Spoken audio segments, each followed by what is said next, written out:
All right, we live. Here we are for yet another session. Uh and we'll just jump right into it. I will say that because we're just jumping right into it, I'll give the briefest of rundowns of what happened last session. Last session, you guys explored some more of this basement of this shop, Dark Gifts, and you met a mimic who Takashi named Bartholomew. So I guess I'll just call him Bartholomew for now. But the mimic Bartholomew, you guys seem to like him a lot, and now you guys are trying to like low key plot on how you could take him with you. But he eventually gave you a key that helped you guys get into the boiler room where there's a trap door, a locked trap door that'll take you to a lower level of this basement where you believe that the portal to the Shadowfell, a tear in the fabric of reality really, is open and is bleeding denizens of the Shadowfell into this basement. And that's what you were hired to do, was stop that from happening. You guys are a low-level party, and so you're just doing low-level business right now. And that's about where we are. When you went into the boiler room, you guys ran into a set of Shadowfell zombies and their pet Shadowfell zombie mastiff dogs. So that is basically where we're at right now. Oh, I remember now because the zombie guy has a huge dick. I mean, yeah, that's one way to fucking remember it. You know what's weird is that up until you pointed that out, I had not noticed. But now that I'm looking at him, I can't unsee it. It's there. Got a big old ding dong. It is right there, dude. Right there. So, well, I want to see someday. I want to thank all the Golden Wonders at home for joining us for yet another session. And let's begin with our character introductions, shall we? No, not yet. You know what? I forgot to do that last session. I know. Too. I listened to it. I know. I just realized it too. I was like, man, when I was editing it, I was looking and I went, oh, man, you can tell I'm rusty. I forgot the intro. But starting in no particular order, we begin with Lucian Starwhisker, who will be played by Tempest Inferno.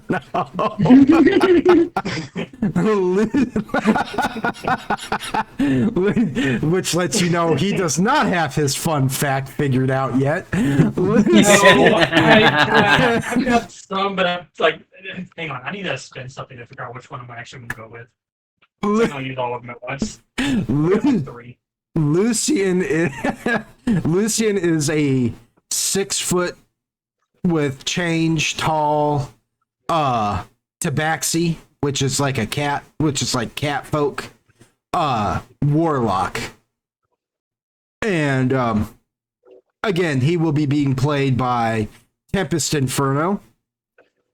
And Tempest. Give me a damn second.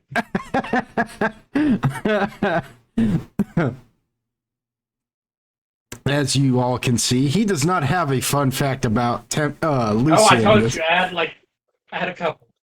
He's got a couple. He's just deciding on which one he wants to go with. Go with the first one. Go with whatever feels right, Tempest. Fine. All right. So, you know how people have like this certain food that they're just absolutely addicted to? Yeah. His is strawberries, right? So the problem with that is that if he smells like something that's strawberry flavored or just sees strawberries, he has an overwhelming urge to consume it. And this could be anything ranging from, actual strawberries to strawberry flavored dairy to strawberry scented candles or colognes or whatever.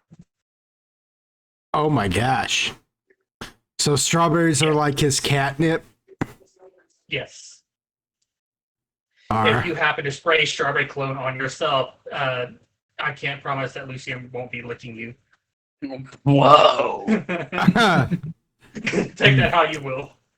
Somebody write this down and remind me. I know what Takashi's doing. Yeah, I was gonna say, somebody write this down and remind me of it for later, because this is definitely coming back to haunt you. Oh, I don't doubt it. And that Mr. is Blossom. Lucian Star Whisker, everybody. Probably one of the ones that I really didn't want to do, but it's what the wheel lighted on. So last episode, which I highly recommend checking it out for you folks at home. I explained how Dragons wasn't going to be able to be joining us for a little while, so we won't be having anything about Tathali, unfortunately, this session either. But Tathali is a fox type Rakshasa, which, yes, in this campaign, in this homebrewed world of Loxos, there are Rakshasa variants. So unfortunately, she won't be here.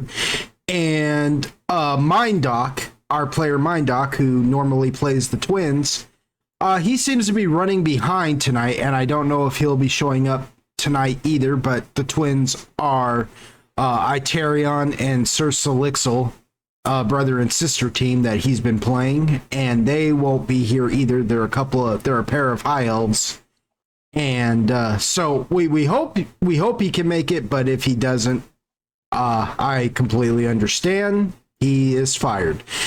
Moving along now, I was about to say, I don't know. You're fired. Yeah, moving along though, we have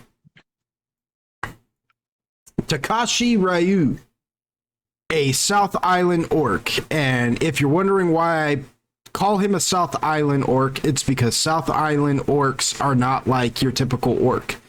They aren't these tall, muscular, barbarian-looking orc. They range anywhere from 5 to 5.5 feet tall. But they are muscular, but they are like tank muscular. And Takashi wasn't even raised on the South Islands. He it's a touchy subject, but let's just say that he was taken from his home to be a servant on a completely different continent of Pengshun. So think of it as being taken from the Caribbeans and brought to, say, Japan, where he learned their way of life, and now his class is that of something similar to a samurai. Just an island boy. And oh my gosh. You know what those guys, oh my goodness, man. Like, last I heard about those two dudes, man, they're brothers. They're like twin brothers or something. They made out on like live stream. It's so gross. Anyways. Nice. That's hot. It's pretty freaking gross. Yeah, so Damn, big sexy. All right, I see you. Yeah, so Straight up freaky with it. Yeah. So Takashi will be being played by Icy Hot 2305. I'm sorry. He goes, dang, big sexy. Anyways, but yeah, Takashi will be being played by Icy Hot 2305. Icy, what is a fun fact about Takashi? Fun fact about Takashi. That's a good question. Well, do you have an answer, or Come back to me. Come back I'll to have you. one ready. Come back to you. You had all week. No, okay. Then we have Eom, who will be being played by Android. Eom is a woodwode. which is like kind of like a male equivalent of a dryad, but they're not stuck near trees. Dryads can only get so far away from like what they consider their mother tree, but woodwoads don't suffer from this problem. What is a so he's basically a wooden man. What is a fun fact about Eom, Android?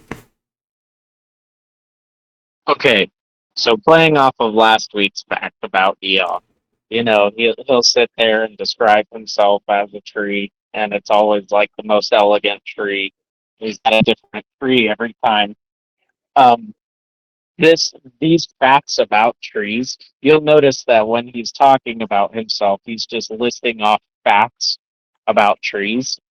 In a sense, you know, like you'll walk away being like, "Oh, I feel like I learned about this tree," and that is because Eon, like, it may be possible to mistake this in that you would think maybe he just perhaps has this innate knowledge about these trees, but that's not the case. He just read a lot about them while he was living with Mag. Right. It's not that he just knows, like by his nature he just knows about trees. He learned about them. Yeah. He went and taught him. Yeah. So he could like low key sound like he's knowledgeable in trees because he is a tree. But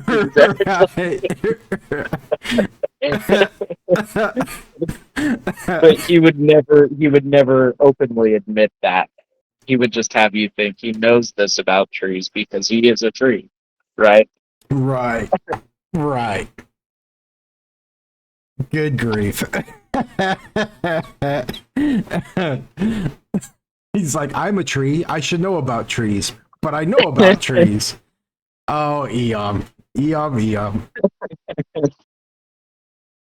Then we have Agargus being played by Kassid69. Ayo. Ayo. Agargus is a 4 foot tall myconid, which myconid are like little mushroom folk.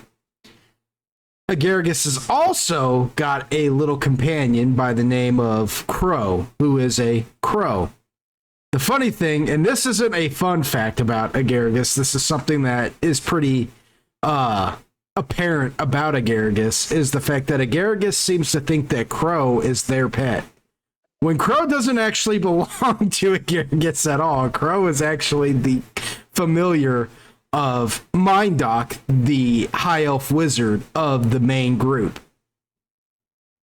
But that nah. But Never mind. somehow they got teamed up together and they've just been hanging out. So there's that.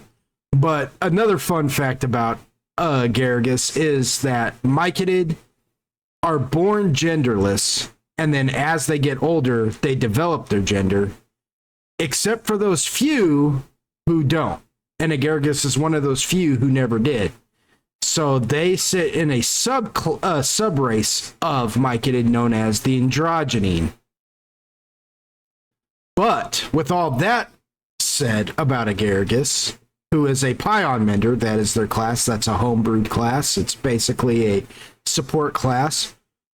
What is a fun fact about Agargus that we don't know? And I shudder to think of what more we could learn about Agargus, because for you folks at home who have been keeping up with this, every fun fact about Agargus,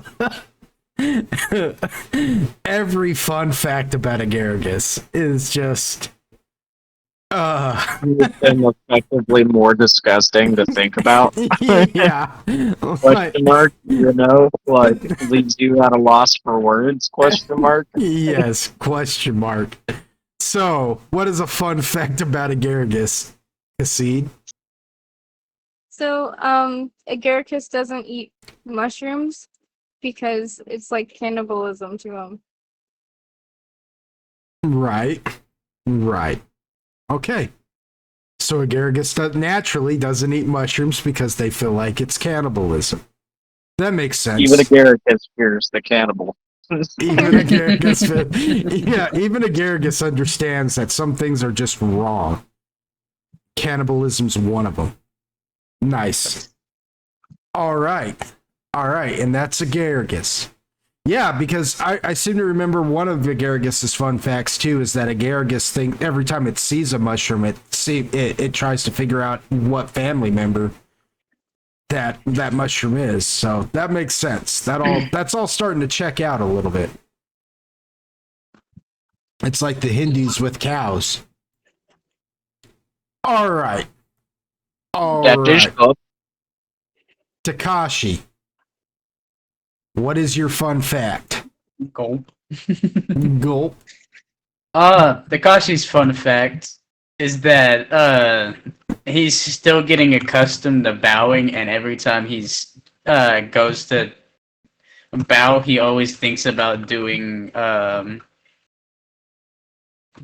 handshake that the South Islanders have. Oh, okay. So he's going through culture shock even after all these years. Interesting. Interesting. That'll be interesting when he finally gets to meet Android, the character, not the player, but the character, because Android took to the bow pretty quickly. So that'll be interesting. Oh yeah, for sure. Gave Android a reason to be pretentious, he'll take it.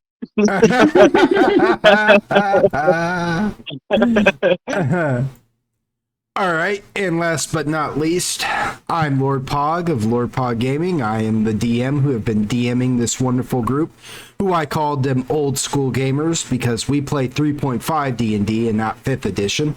You're welcome. Yeah, I've been DMing these guys for going on close to 12 years now. Some of them longer than others, but for the most part, this campaign has been going about 12 years, and we've seen people come and go, and we've seen people come back. So that's, that just shows just how serious we are about our D&D, I guess. I don't know what it is I'm trying to say there. But here's a fun fact. Here's a little fun fact that you may not know about me.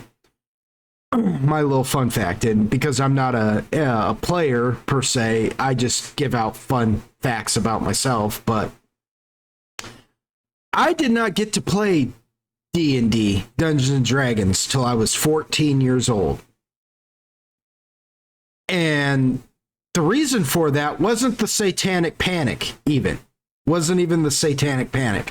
Mom, my mother, Android's mother, because we're brothers, but she wasn't worried about us like worshiping the devil or anything like that. She wasn't worried about Satan or anything of that nature. That wasn't even on her mind. This actually ties back to my little fun fact about the imaginary way that I was telling you guys about like a few sessions ago during my fun fact, how I could play imaginary by myself, and kind of act it out like theater and play all the roles and everything like that. Anyways, so my mom saw that I could do that, and she had watched this movie called Mazes and Monsters with Tom Hanks in it. And it is a notorious movie. If you've never seen it, I'm not going to suggest watching it because it's not very good. But we're talking like Tom Hanks' early career. So he hadn't even done Forrest Gump yet or anything like that. He was still becoming Tom Hanks, I guess you could say. But in that movie, they play a game like Dungeons and Dragons, which they call Mazes and Monsters, which is it's basically just Dungeons and Dragons, only they get together and decide that they're gonna LARP it, because that's basically what my imaginary way really was just LARPing, only just by myself. and they get together and they LARP it. Well, come to find out, Tom Hanks has some like screws loose anyways, and he becomes unable to discern reality from fiction, and he starts to believe that the world they created in this game, Mazes and Monsters, is the real world. And he basically almost jumps off of a skyscraper by the end of it, thinking he's fulfilling some kind of like sacred mission or something. So Mom watched this movie and saw that I could do my imaginary way so well, and was worried that I would basically LARP Dungeons and Dragons by myself and try to jump off a skyscraper. I guess, I don't know, but yeah. So for until I was about 14 years old, she forbade playing Dungeons and Dragons. Which, for the record, by the time I was 14 years old, I was no longer doing my imaginary way. So she probably just noticed that and said, "Well, I guess they can play then." So I guess he can play it then. He no longer, does this, so he must be all right. Which, for the record, that would have never happened to me anyways, but there you go. That's my fun fact. I was not allowed to play Dungeons and Dragons for a long time because I have an overactive imagination. So, yeah. Bum ba dum ba dum bum bum. Yeah. Fun fact about me. Every session. So with that said, yeah, you guys ready to play some Dungeons and Dragons?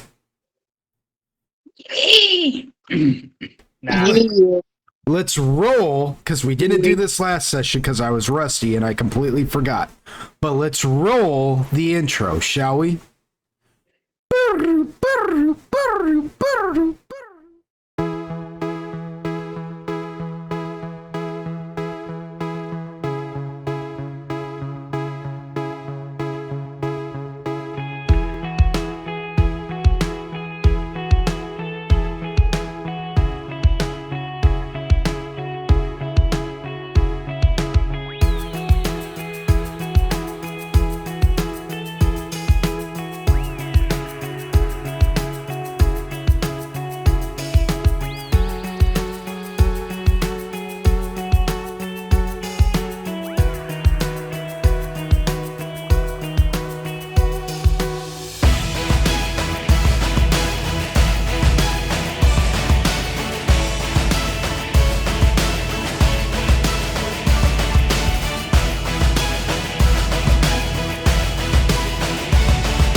What a perfect intro, Pog.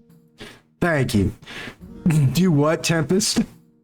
Added a bit of trill to it this time. I guess. You mean the tongue rolling?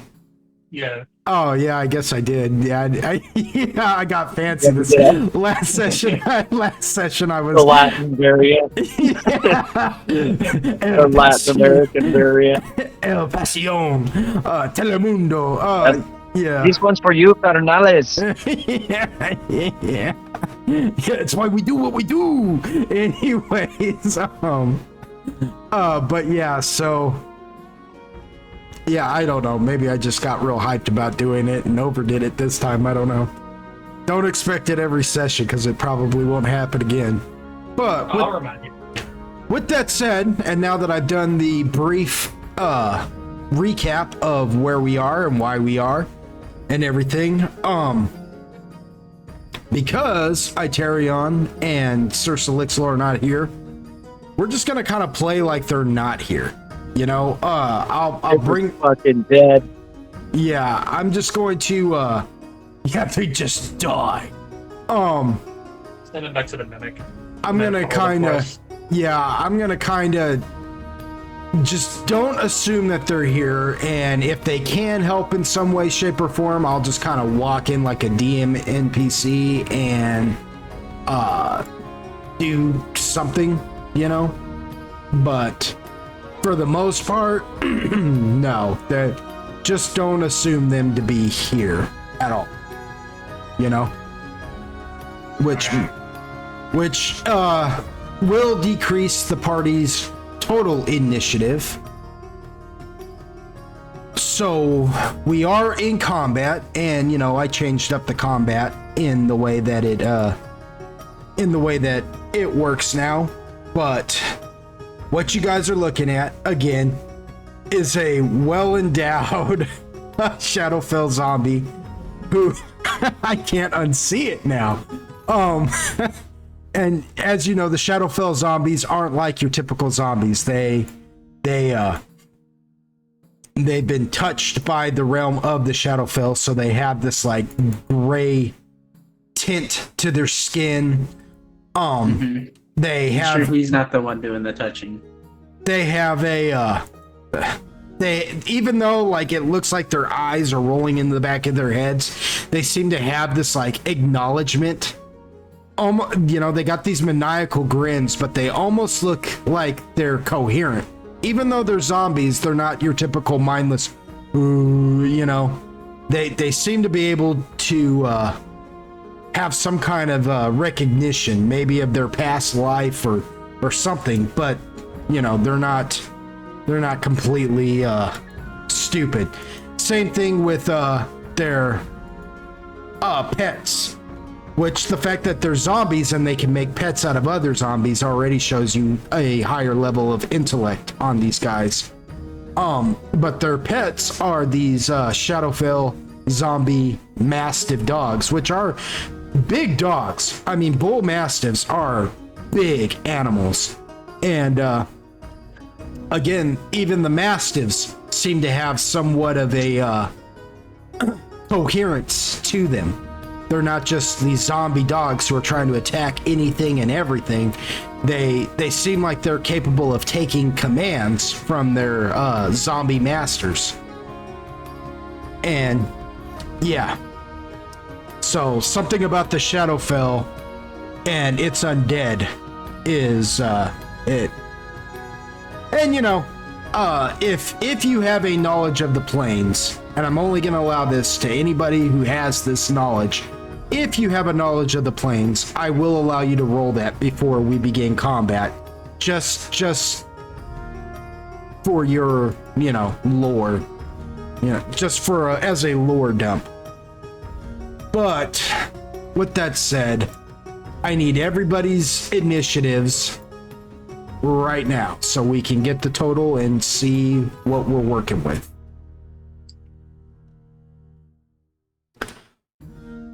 Lucian, you know that the Shadowfell is a terrible place.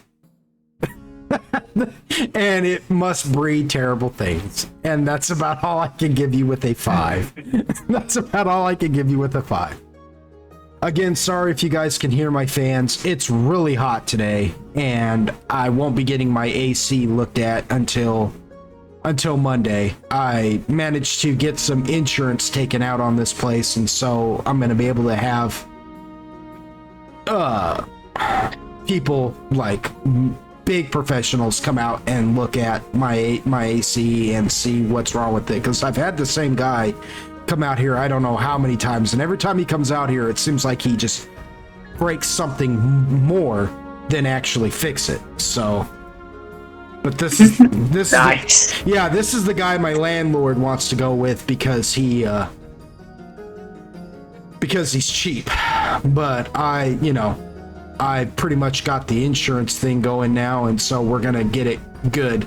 And my landlord doesn't realize just how much they're gonna be upset about that because, I've gone a while without AC, so we're gonna be talking about that when it comes time for next month's rent.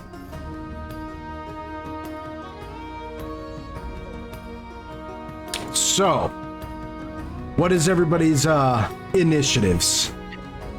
So I can get Young as a 1. Okay. I have a 2. 1, 2, 3. Someone got a 4. Who's got 3? Lucian's got a 3 for his initiative. You're kidding. Yep. No, it's a 3. Oh wow. What do you mean I gotta be kidding? The fuck's that mean? I don't know because it was 1, 2, 3. I don't know. It's just too funny. And Agaragis, what is your initiative? 2. It's 2. So 8. Your guys' total is 8.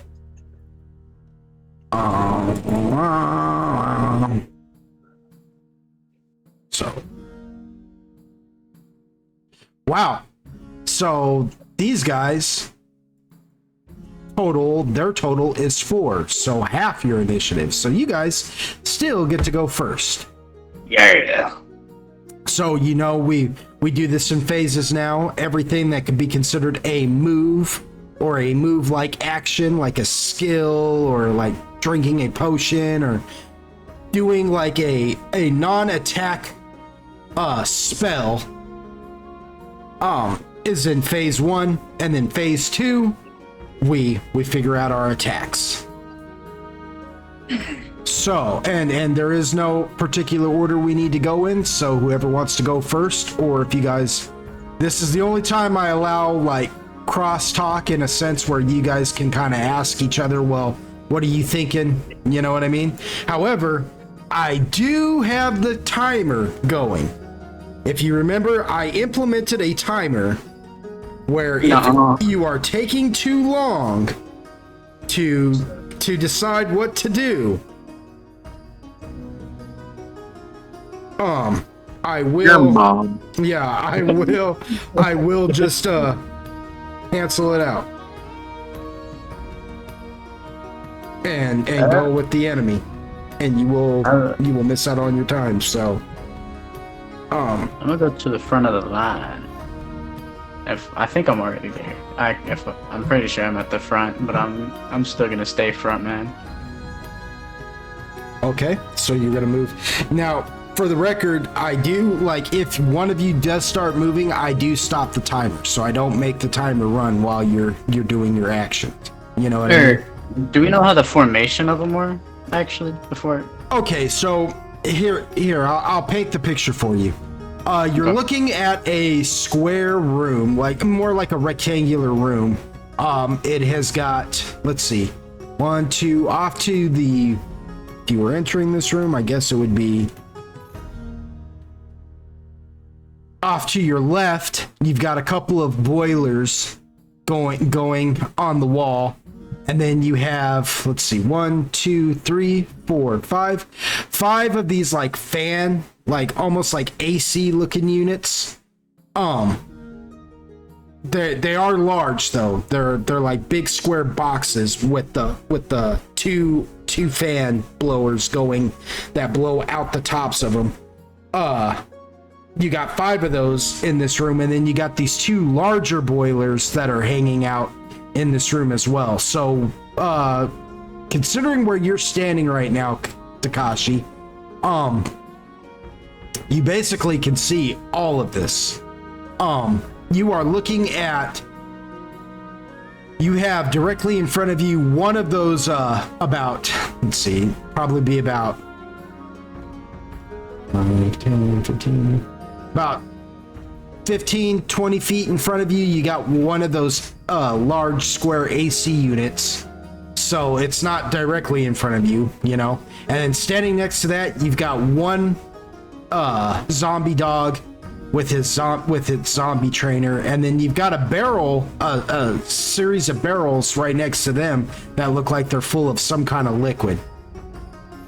Off to that left, over tucked in between two more of those AC units, those blower units, you have another zombie with its zombie dog. And let's see, the enemy is directly 10, 15, about 20. The dog's about 20 feet away from you, so the zombie is about 25 feet away from you.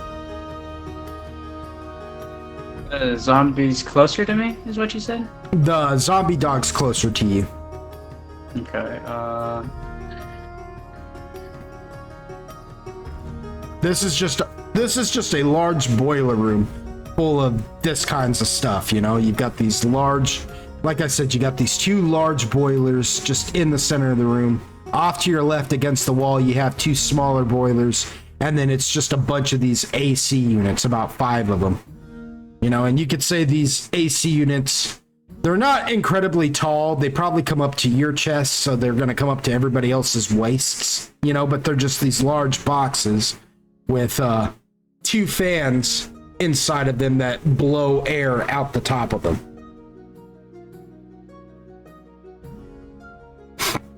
And then you have all these barrels in here, these clusters of barrels that look like they don't have tops on them, and they just look like they're full of some kind of liquid that you know, cannot identify.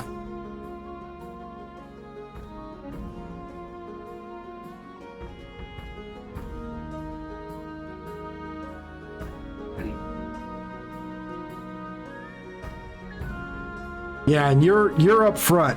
It is you and the twins who are the two up front.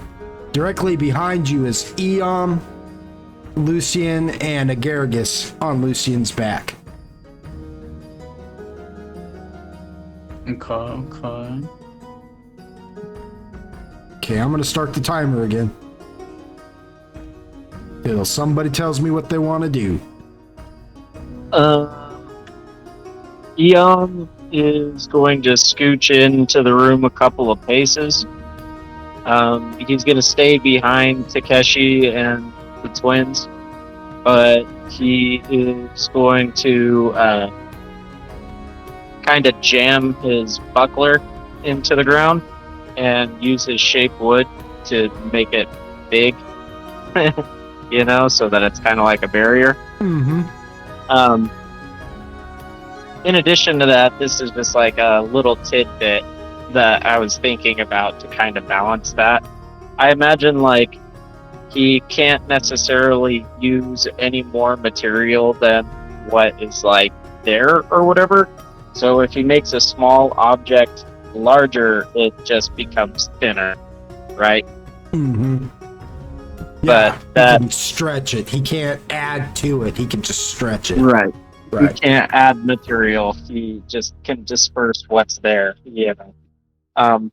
So that's kind of me balancing myself. I don't know why I'm shooting myself in the foot, but I thought it was a cool little idea. No, it adds character. Yeah. Then I am going to start my little fucking totem dance.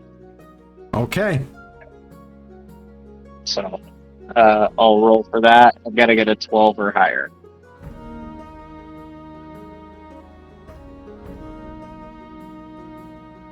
$25. I'd say you got it. Yeah, that'll do it. Okay. Okay, so my auras project. Aura affects all allies within 60 feet. They can, you know, see and or hear him, you know. Mm-hmm. Okay. My auras that I have active are, I believe, my photosynthesis and my art of war for my minors. Yes. Photosynthesis is the 1d4 plus wisdom healing circle. So that's 1d4 plus 2. You can heal if you're within my 60 foot. And let me see. The Art of War is a bonus on disarm. It's a +1 on disarm, trip, bull rush, and sunder attempts. And then you also get a +1 to your AC for my major aura. So cool. Yeah. So, in order to pull that off comfortably, I had to move. You would have to move just one step in front of Takeshi and the twins in order to place that down. You know what I'm saying? Okay. But Yeah. yeah, but it's just like, you know, just one. You know, you're not necessarily. You are in front of the group, but what you did was you placed a wall between you and the enemy. You know, Right. leaving everybody else again. Takeshi, Lucian, and Agaragis. Starting the clock.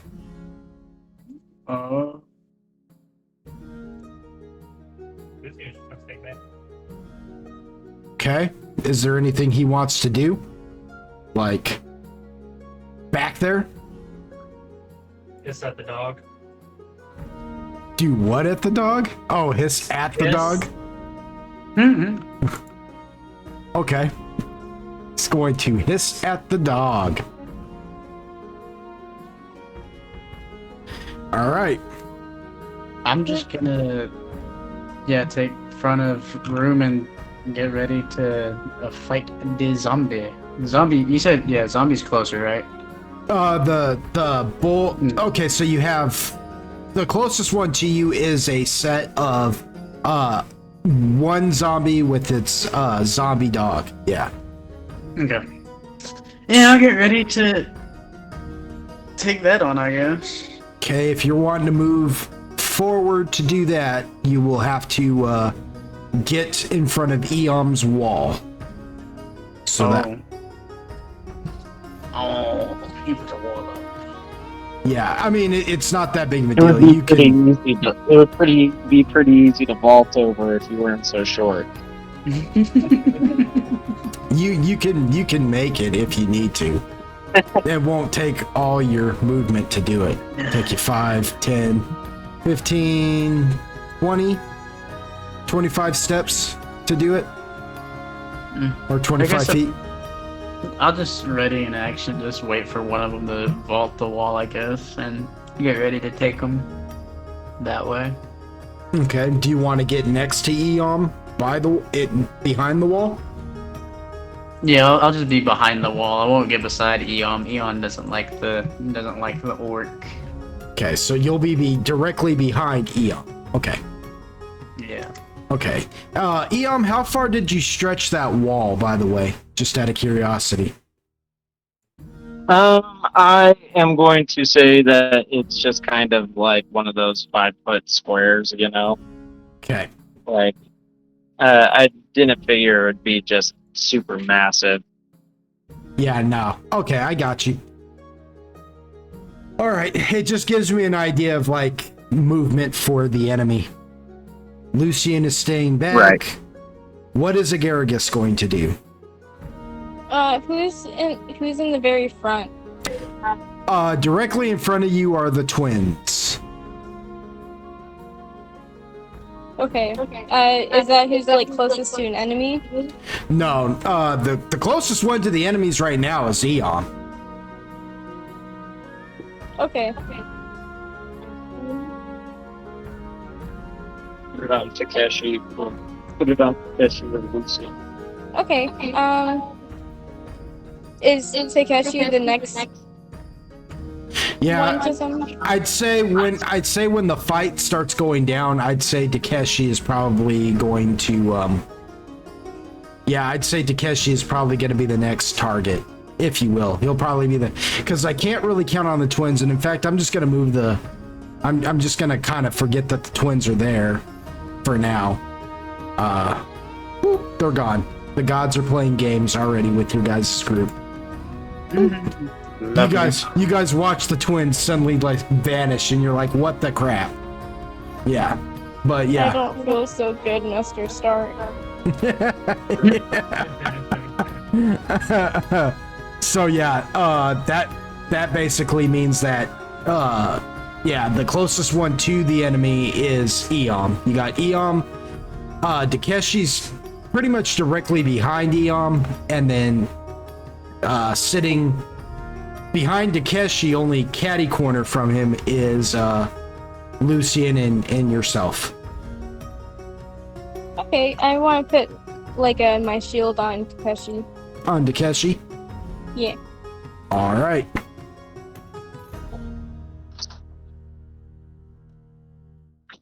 So Takeshi has a shield. Boom. There we go. So you just reach out and activate your shield, and Takeshi, for a split second there, you can see like a force field form over you and then vanish. Come on. All right, now it's the zombies' turn because everybody's moved, right? Or moved like you want to, correct? Sure. I mean, Lucian, you're the only one who said you didn't move. I'll let you I was gonna move. stay back. Yeah. I said I was gonna stay back. All right, you're staying back. All right. So, with that said, the zombies, the dogs are barking and everything, and they're. I'm gonna roll something real quick. The dogs are just in your guys' directions. And I'm gonna roll an intelligence for these zombie dogs. Sorry, I didn't realize you could just hear me sitting here talking to my fucking dogs and shit. Kinda, but not really. Not really. Wasn't real bad. Every once in a while I could hear you say something, but I didn't hear the majority of it. Let me put it to you like that. Yeah, just you know, mic chatter. Yeah. I'm trying to drown you out. All right, so, that's funny. All right, so the dogs are barking, and one of them, well, no.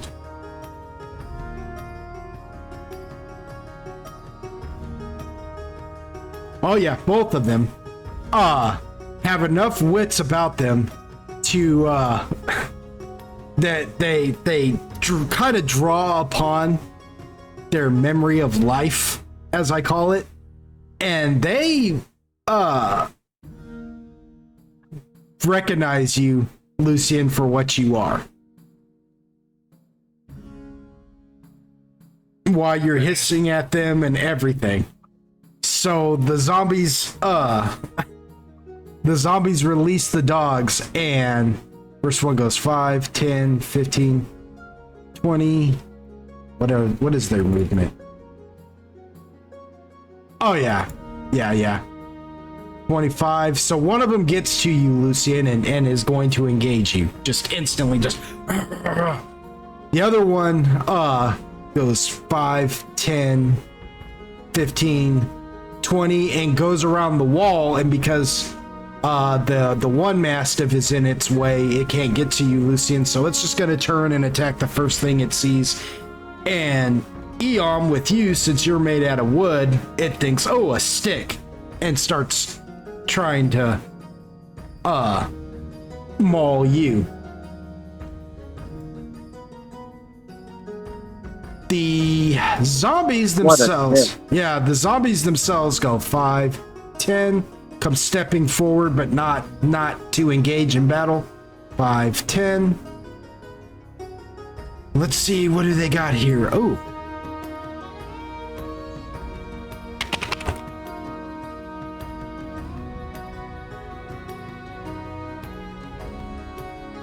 Let me make sure I'm using this right.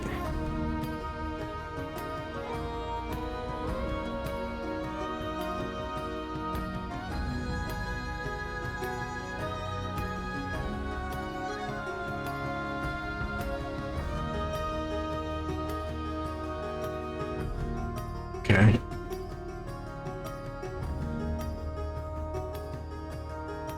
All right, yeah, and one zombie master casts a spell on its dog, and the other one casts a spell on its dog. You guys just watch. Let me make sure it is actually not. Okay, yeah. Okay, so I don't need to. It won't take a round to do. It's instantaneous. So they cast a spell on one of their dogs, and the other one casts a spell on its dog. So you guys watch these zombies step forward too and cast spells on their dogs. And Wait, that's illegal. yeah. Wait a minute. It's not an attack spell. It counts as a movement spell. Trust me. It's in the spell's name. Buffing is illegal. Yeah, buffing is illegal. Buffing's not right. You can't buff the dogs. That ain't right. That just ain't right. You guys are zombies. When did you learn to cast spells? But yeah, that's what they do. They just step forward and they chant these weird sounding words, you know, and they almost don't sound like, these zombies don't sound human, but they don't sound like animalistic either. They sound like their voices are something beyond anything your ears have ever heard, something indescribable. In the way that they cast their spells, and this magical light just leaves their hands and goes and rests upon their zombie mastiffs, and you see that their zombie mastiffs start moving, looking like they're moving almost like jittery, almost unnatural, as if they've become faster or something, like they've been drinking way too much coffee. They got way too much caffeine now. And it is the attack phase. So you guys got to go first on the movement. You get to go first on the attack this round. The next round, the enemy will get to go first and attack first.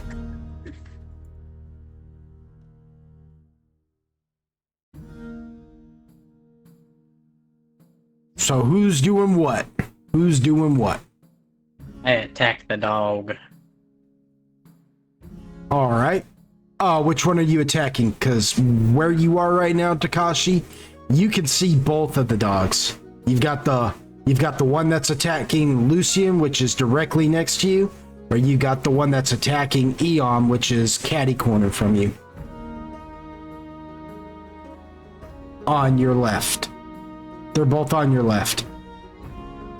You got one directly next to you on your left, and you got one that's catty corner to you on your left. Directly in front. All right. Roll your attack. Do I roll the melee, right? Yes. Yes, sir. Does that hit that man? Perchance. That does. Holy crap. Does that get him good, boss?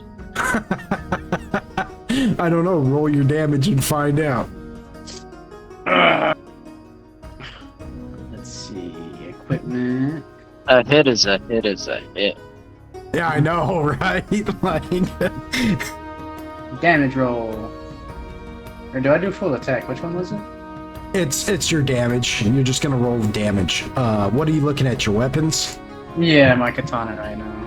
I'm not looking. I don't know. I don't have your page pulled up. Yeah, I was just trying to make sure I was rolling the right thing. No, I get you. Hold on. I'll look. Let's see. Yeah, you would just roll damage roll. Yeah, you would just roll damage.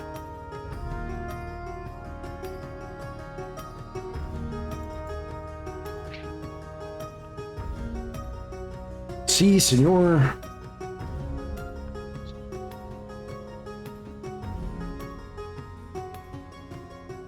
God damn. For 8 damage. Yeah. Okay.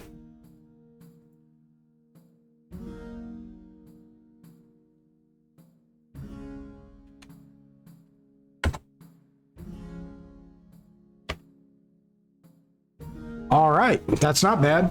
That's not bad at all. Yeah, that was a one. The crit one of doom. Yeah, but a one on a damage die and a 1 on an attack die Yeah. or two. Yeah. Is it? Do I just do 1K? I think I do. Couldn't tell you. If you could do Yeah. more than 1 attack, it'll tell you. Base attack 1, so just Uno. Yeah, if you've only got 1 and then you've got nothing else next to that. Yeah, I like it.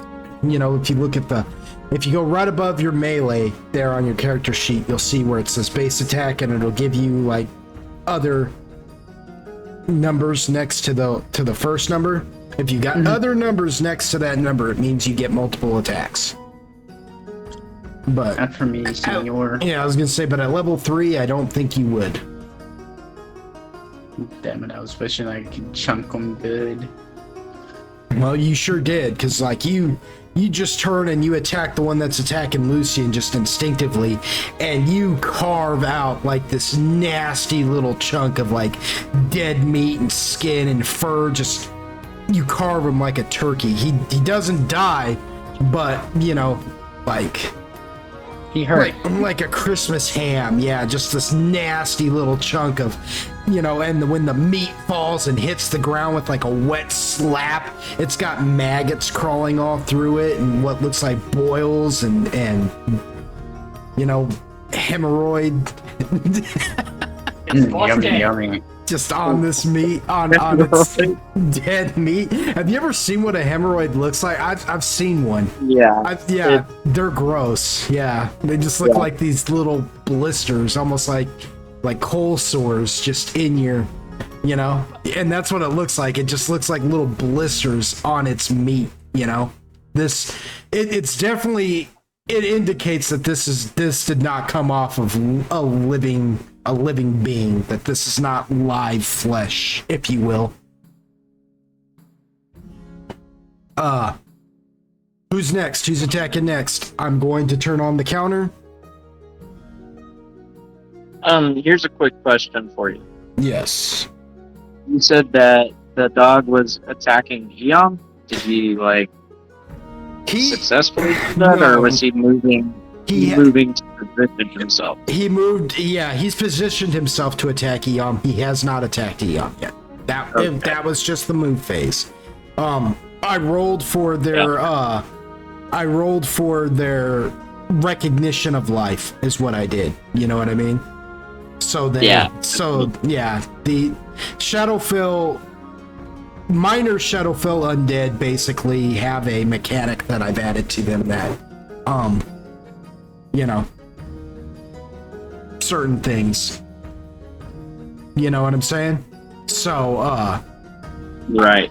yeah. So, and because both the zombie mastiffs succeeded. One went after Lucian because Lucian's basically a cat, and the other went after you because you're like a fetching stick in its mind. You know what I'm saying? So, yes. But I am going to start the clock. Whoever wants to attack can attack now. You have 1 minute.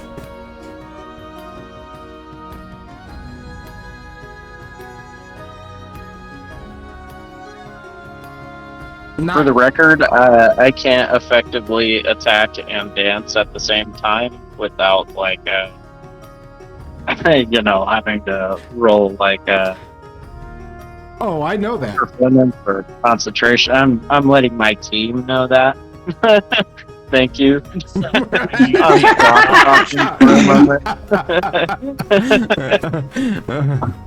that's when you dance and dodge. So, yeah. I'm willing to take that risk, but it's up to y'all. We're at 45 seconds. Somebody better I guess pick. I'm just gonna Eldritch Blast the freaking dog in front of me. All right. And say we're at 45 seconds, y'all. I stopped it because Eon was explaining things, and I'm like, well, let's stop it and be fair and let him explain the fact that he's like, I can't really do anything without taking a risk of undoing everything I've already done. All right, go for it. Oh, Eldritch Blast. Wait, at melee range, Yeah, it's gonna be a disadvantage. I believe it provokes an attack of opportunity. I could be wrong. You're like, Hold on, let me look up. Yeah, in.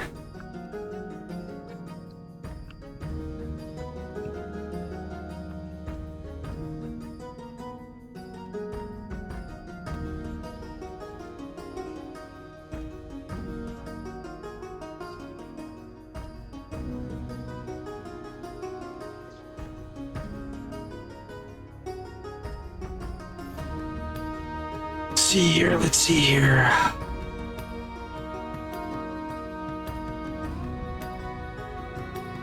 Okay, so it says that, but something else I like to do, because I know you can't always. What I like to do also is compare it to what the actual book says. So just give me 10 seconds to look up that, and we will find out. Let me think. That's complete. Is that in Mage? I want to say it's Arcane, right? Yeah. In 3.5, the Warlock is in the complete Arcane, if I'm not mistaken. Yes. 8.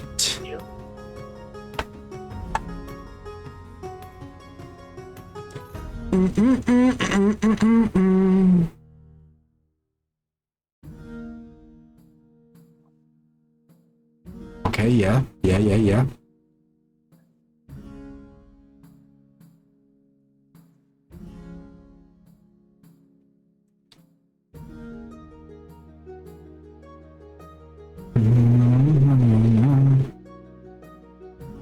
Oh, I went way too far. That's why I was like, why does it keep trying to tell me about your invocations? Your path, baleful energy, sometimes impart limiting effects.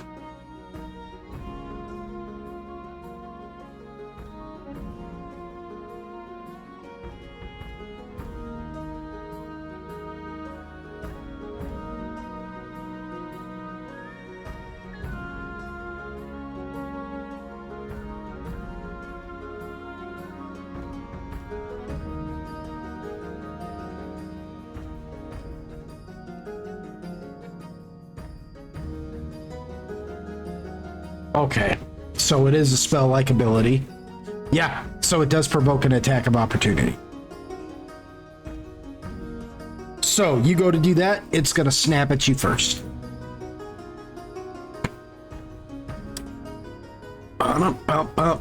Ba-dum-bum-bum.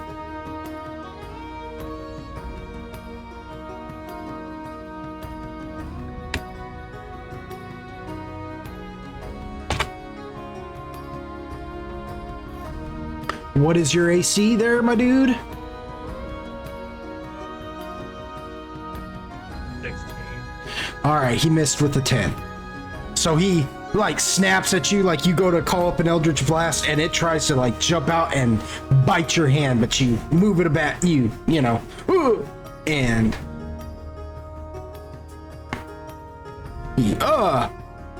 and so roll your attack. You're like 16. Listen to him, 16. Already defeated. Already defeated. It's just 1d20, right? Roll your Eldritch Blast would be. Determine whether it hits or not. It's 1d20. You roll it like a ranged touch attack. So it's a ranged attack, but it's working on different AC. Is all it is. Okay, so I'm just range attack. Yes. Man.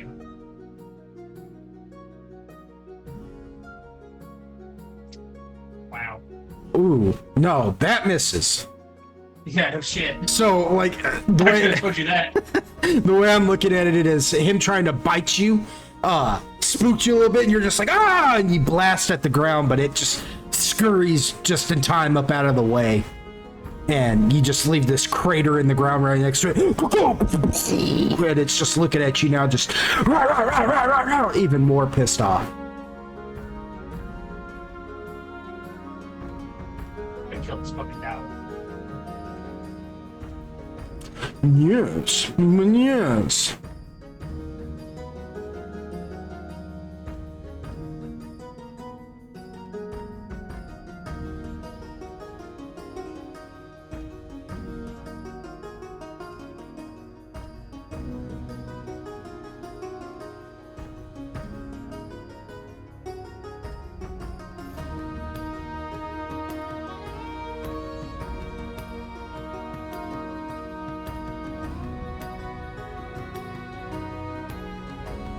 All right. Anybody else? Agargus? Is there anything you want to do? Yeah, I was gonna do Spore Burst. On the one that's attacking you guys? Yeah. Okay. Fortunately, because Lucian's acting like your shield, like a meat shield for you, you don't get an attack of opportunity on it, so you get to just up and boom, spore burst it. You're welcome. So roll a ranged touch attack.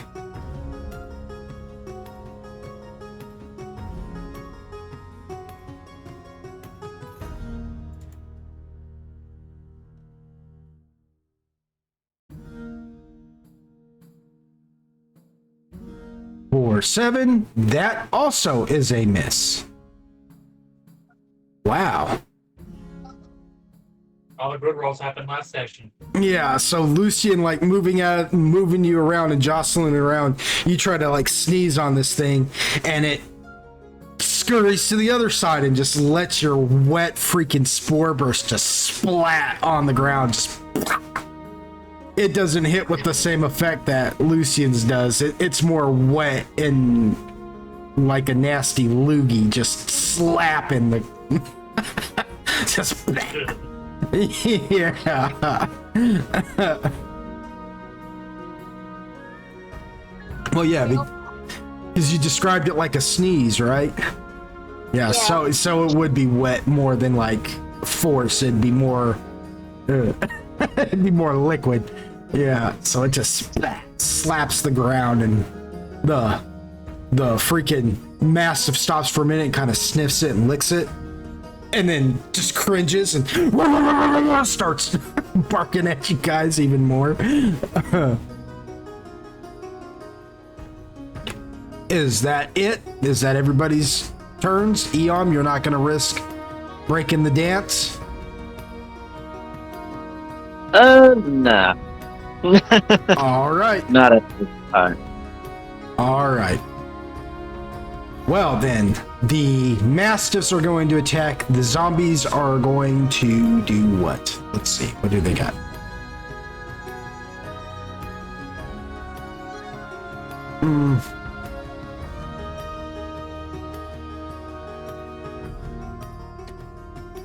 Would you say your dance is something that could be dispelled? By the definition that you wrote down in your deal, would you say that it's something dispellable? That's what I'm gonna find out real quick. All right, do that for me real quick.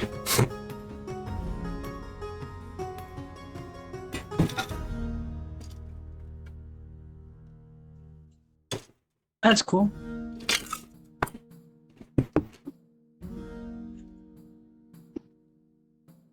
Can't wait till I get a fucking...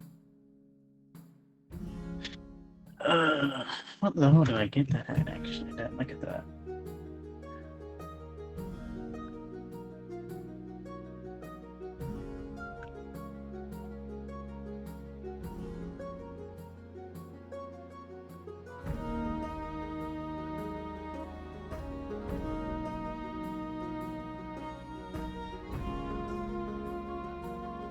Ba-da-ba-ba-ba.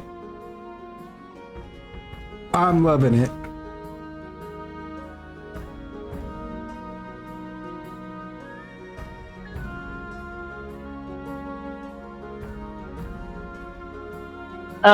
Even though I don't use the explicit words magic, Mhm. I still feel like it's probably a magical effect of some kind, right? But is Because it? Would you say it's a spell-like ability though? Is it innate, or is it something that you're having to cast? Is what I guess, you know. If it's Okay, innate, well- it can't be dispelled. If it's a spell-like what ability, I wrote is activating an aura involves a shamanistic dance with and or around a spiritual totem. Allies within range gleam with a dim green light as they feel bolstered by the spiritual power of nature. So no, I wouldn't say it I could be feel like that dispelled. is kind of spell-like in that way. Yeah, if you know, it's even though I didn't spell-like, use those explicit words. it, So it's kind of like Probably. you Quill's. Well, no, it's like you Quill's auras. He can't. Those can't be dispelled because those are, you know, spell-like abilities, right? oh, word. Now, what is the totem? What is your totem now? Is it that is it your It's buckler? No, he carries a staff. He's got a little staff that he, you know, it's like it just looks like a quarter staff is what it looks like. So what we'll say from here on out is if that staff gets destroyed, then the, Oh yeah, you know you what I'm would have saying? to spend time Yeah, creating another one. exactly, Right. exactly. I at least premeditated that much. kind of like the Bard's Charm type of thing. You know what I mean? Right. But no, I wouldn't say that this can be dispelled. You know what I mean? It's spell-like ability. No, you can't dispel it. Unless it was like personally cast. Like if you have like a spell-like ability to naturally cast like haste, for instance, right? And you cast haste on somebody, that I can't dispel your ability to cast haste, but I can dispel the haste that you just casted on somebody. You see Right. what I'm saying? But because the Remove it from the individual. but because the spell is an aura, what you're doing is more like an aura. I wouldn't say it's dispellable. Now, again, you do require concentration and things like that. So if something like that happens to you, blah blah blah. But yeah, for now, we'll say that where you know it's more like an item of power. You know what I'm saying?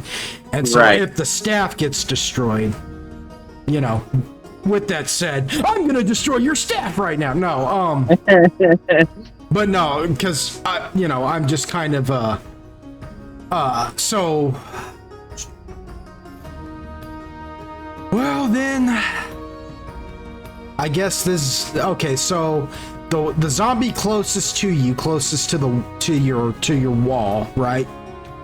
He's gonna use a spell-like ability he's got.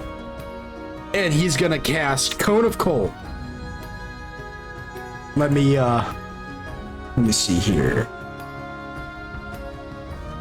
Let me see. Unfortunately, I am made of wood, and it does not affect. Yeah, I know you would like that. But that's not quite how that's going to work. So he's going to cast Cone of Cold. It is going to hit you and Takashi, but you guys are behind the wall, and the wall provides how much coverage? I figured probably just border coverage. I didn't think it would be like So very big, you know. quarter coverage. When you say quarter, put it in percentages, like 20%, 25%, 40%, Quarter would be 25%. 25. Okay. So, you think I'd know that, but guess what? I don't. All right. So he's gonna cast Cone of Cold. Let me look. Shoot, I don't have that memorized. What Cone of Cold actually does. So I'll look it up right there.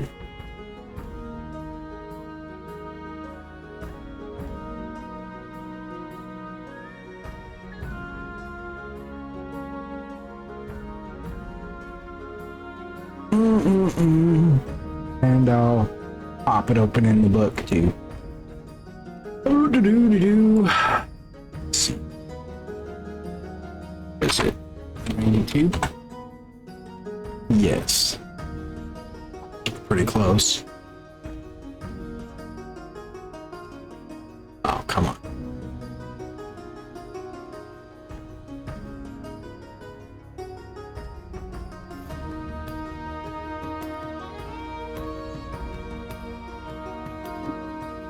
Yeah, I made a wood, and so things like that just don't even bother me.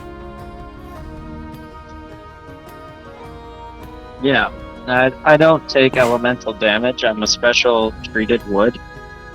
Yeah. Nothing affects me.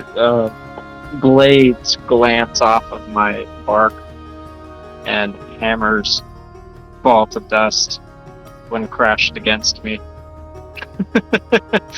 Mm-hmm. Okay, so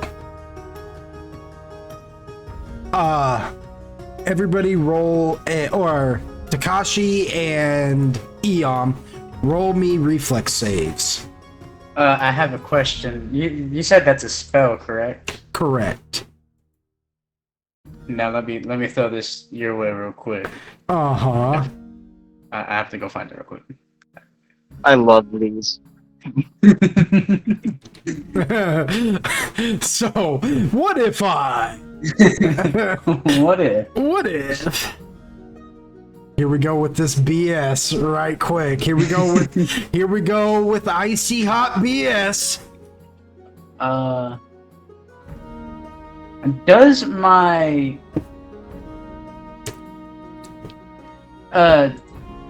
on one of my feats I have a dodge +1 AC. Mm-hmm. How do I apply that? So, okay, so first of all, that's only for melee. Melee? Okay. And what you do is you select a singular target, like say like the mastiff that's sitting that's right next to you that you just attacked, or any enemy. You can look at any enemy and say, I'm dodging them, which will give you a +1 to your AC when that person tries to attack you with melee. Okay. I didn't know if it was for everything or if it was based on but just melee or magic. no, but you guys do get to roll reflex for half damage on this. Plus, I've got to roll a D100 and get 25 or higher, or it's gonna be like you guys really just ducked underneath. Which I'll do that real quick. We'll just do that real quick. We'll get that out of the way. So, because roll a 23 should be hilarious. roll a 2. I rolled a fat 100. Oh, I rolled a straight up 100. So roll roll your reflex saves, and I'll roll the damage here, and we'll see what we got. I'm dead. I ain't dodging shit. Wait a you minute. did nothing to me. Oh, that was an Agaricus roll. Why did I roll with Agaricus? Sorry. It doesn't count. It doesn't count. I was Doesn't fibbing. count. Okay. It's me. Oh, I did even worse. This fucking possible. You know what's funny is if you had just gone with the Agaricus thing, I'm pretty sure you would have succeeded. Oh, this is just fiscally irresponsible. This is just terrible. This is just terrible. Oh. Okay. You're letting a tank outmove you. Yeah, you would have dodged. You would have dodged perfectly too.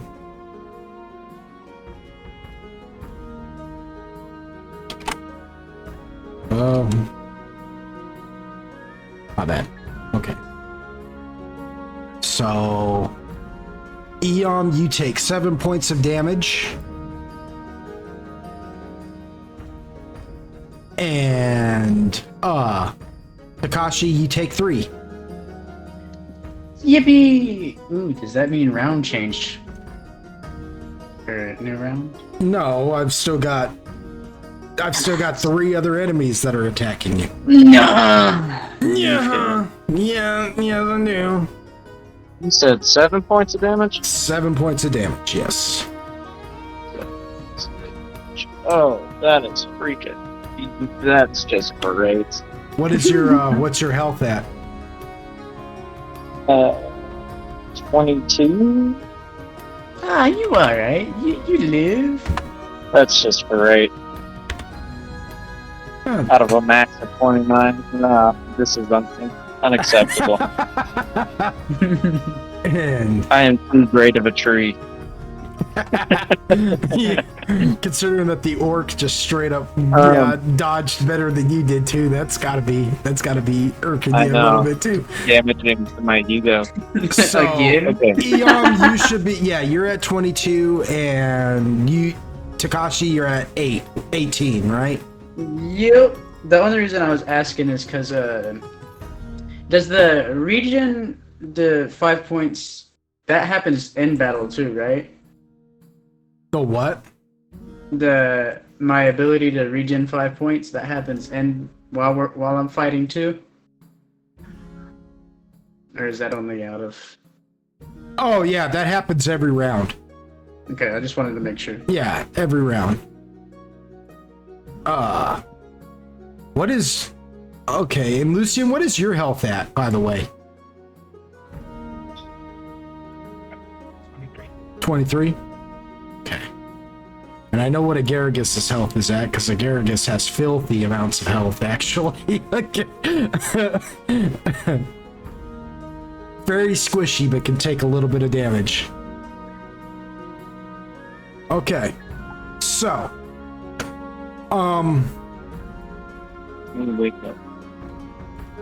So this zombie is going to,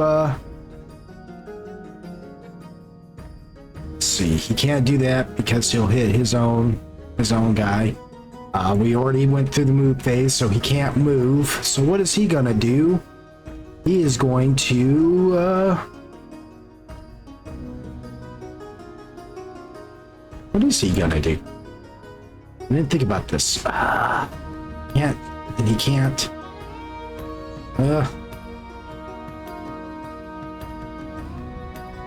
Does he have any? No. Well, shoot. He ain't gonna do nothing. Yeah, you...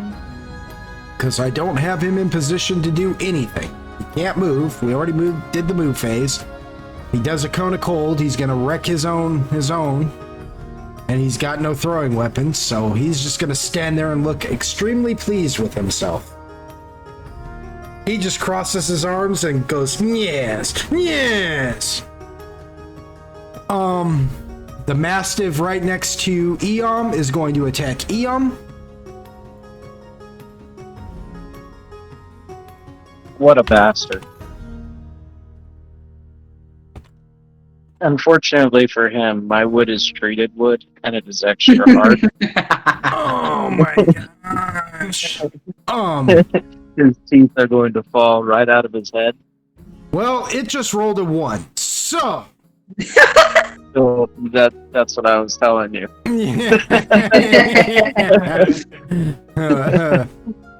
Yeah, and we're gonna go with that. It tries to bite your leg, and your wood is treated wood, and you snap some of its teeth out of its mouth. Just crack.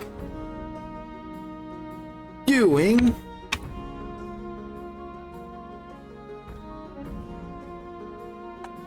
It now has a minus 15 to its attack rolls. Doing 3 points of damage. Yeah, well, that's it's going to affect it pretty hard. Minus 32 make that. Yeah, calm down. As well as disadvantage on all attacks. Well, it is going to it is going to have a negative effect on it. Now it's got a minus. We'll say a minus 3 to all of its, or minus 2 to all of its attacks. Yep. It will have a -2 to its attacks now because it's missing teeth. Dang it. Yay! Alright, the one that Takashi hit, everybody's like trying to attack that. It's got Lucian and Agargus trying to Haka Loogie and blast it, and then Takashi straight up slices it, so it's going to attack Takashi. Because Takashi got its attention. Takashi, what is your AC? But just let you know this now. That man is not hitting me. It's 18. That man probably hit me. Oh yeah. He straight up got you with a 23. God. Yeah, he Can I rolled use a heroic? No. No, you can't. Not at all. Damn it. And it's damage. Okay. But what if I say I dodged that dog? Well, you'd have to do that during your move phase, which you did not. For 6 points of damage. Nuh-uh. Damn. That hurt. Yeah, Damn. yeah, it did. Holy crap. Takashi, you were always on this, like, I'm almost dead level every time, man. Like, every session, you're almost dead. Yeah, What so doesn't kill me makes way me of the stronger. so it freaking, after you cut it quits focusing on Lucian long enough to turn and freaking bites you on the forearm. Just snaps and just, boom, gets a piece of your meat. And just leaves some teeth marks on you. Phrasing! Meat off of your forearm. Who do you think you are? One of these Shadowfell zombies? You wish you were one of these Shadowfell zombies. Alright, and that brings us to our next move phase, which it is now the enemy's turn. So, the enemy is going to get to... Alright, so the only one that's going to move... The two dogs are going to stay where they are. The one that Kona Cold blasted you guys is going to take 10 steps over to the right. The one is going to come around the barrels, 5, 10, 15. This is going to take about 15 steps and position himself, getting himself ready for the attack phase. And the dogs ain't moving. So it's your guys' turn to move in your move phases.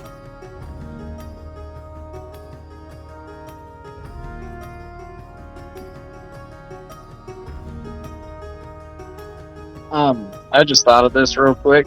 Mm-hmm. I need to roll a concentration to keep dancing since I got hit by the Kona Cold? No, oh yeah. Yeah, you would. Yeah, you would. Let me do that. Thank you for being honest. Yeah.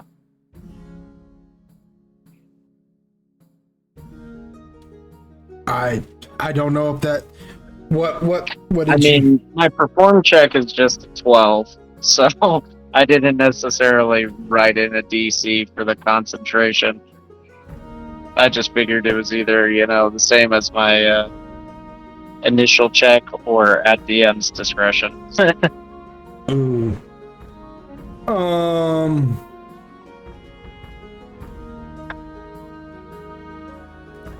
Shoot. I'm gonna allow it now, but we're gonna have to tool it. You know what I'm saying? We're gonna have to get something written down there for that. You know what I mean? So I'll allow it for now, just so I'm not that guy. But this may change, so don't count on that always working. You know what I'm saying? Don't count on 18 always being like yes. But yeah, we'll have to tool it. But yeah, we'll let you keep it for now. So everybody, because he's got his dance going, everybody should heal 1d4 points of damage this round. Plus 2. 1d4 plus 2.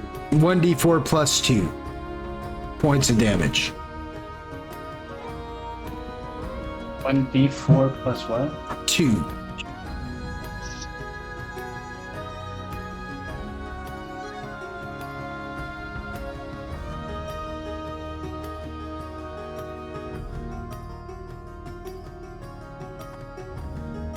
So that put Eom at 15.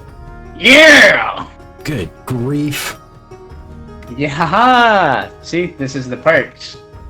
Now we're back to 22. That's what we like. That's what we like. I'll put Lucian at 27, I believe, right?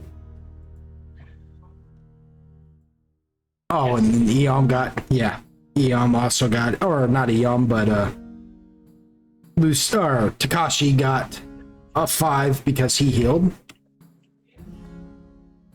So, put you back at what, 22 you said? Yeah, Okay. because my own 5 health. Okay.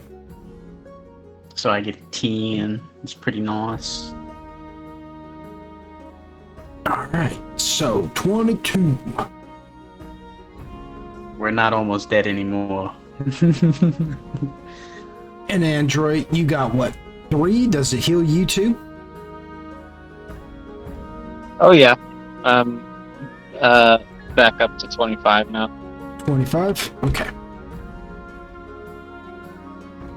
Alrighty. Alright, so you guys aren't too bad. You're not too bad off. I don't imagine any of you are going to move. Right? No. No? You would be correct in your assumption. Alright, then we can move on to the attack phase, which the enemy gets to go first this time. The one already did his Cone of Cold, so he can't this round, which means this one is going to do his Cone of Cold.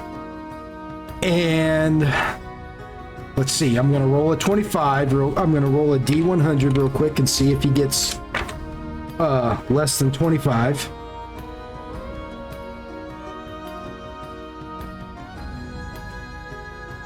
He rolled a 78. All right, so the damage is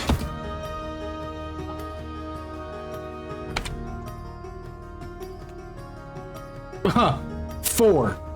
Go ahead and roll a dodge or a reflex to see if you guys take a full 4 or if you get to half that to 2. All of us? Yeah, that's just everybody. no, just Takashi and Eon. A word. Do I dodge that? No. I sure fucking don't. Neither of you dodged that, so you guys take the full 4 points of damage. I Damn died. it! I'm back to 18. I'm tired of this shit. I got the 20.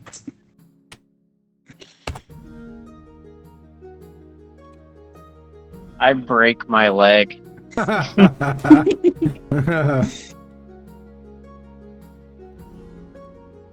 That's funny. So 21 and 18. Yeah, so this time you guys just take a full 4 points of damage. Just get blasted with the Cone of Cold. The zombie mastiff, not undeterred by breaking his teeth on your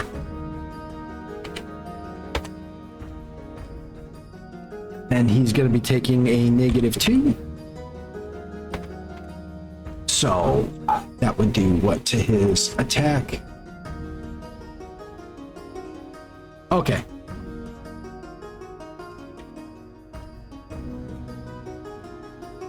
What? No, that's not what I meant to do. Good grief.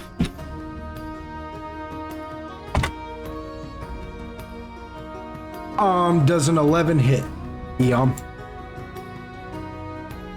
An 11? An 11. And 11 misses. My AC is 19. Okay. So he bites at you and you're just in your dance, man. You're doing your little rain dance and you just happen to like kick up your knee up into the air as it's biting at your ankle, and you just kick your knee up into the air, bringing your foot up, and it just misses the attack completely. Oh, yeah. This one is going to continue to attack Takashi.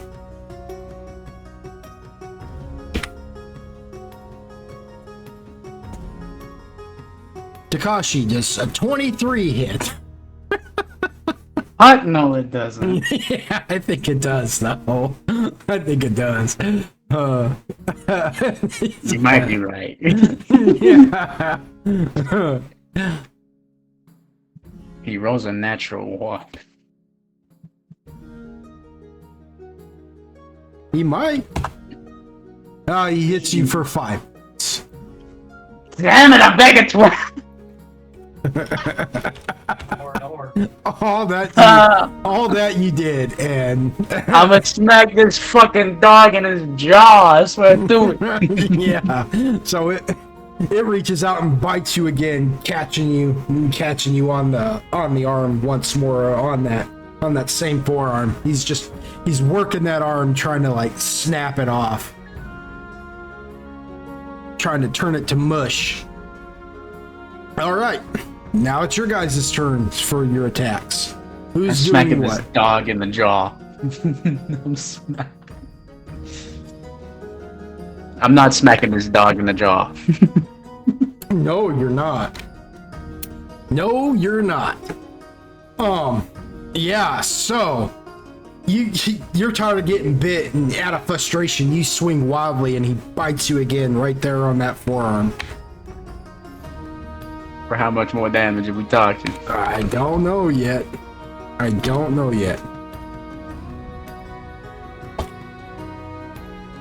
Oh my gosh, for 9 points of damage.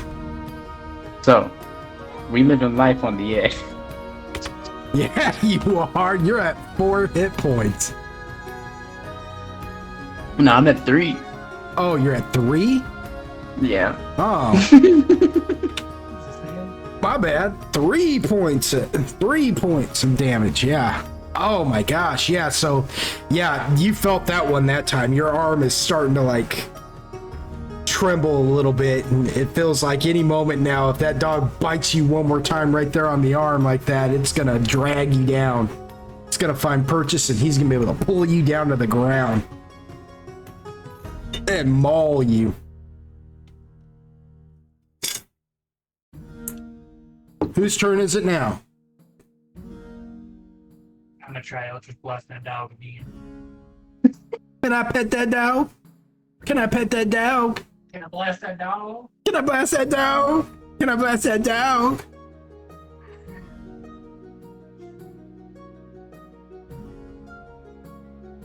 He blast that dog, please. I'm about to Can I die. blast that dog? Can I blast that dog? 15? Does 15 hit? Yes, it does.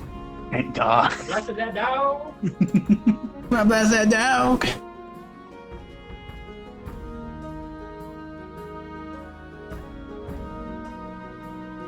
Oh yeah, 15 hits. Yeah, 15 hits.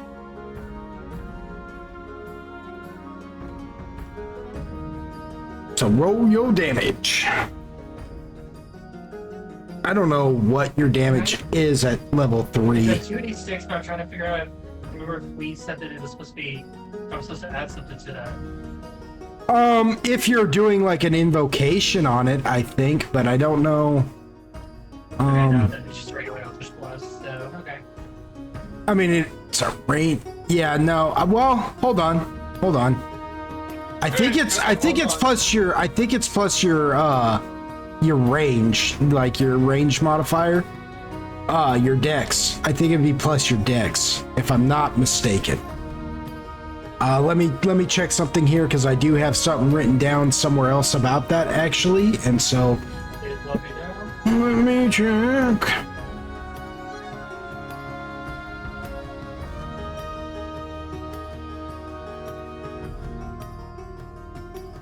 Let me check. Yeah, it would be plus your dex. Okay, cool. Your dex modifier. There we go.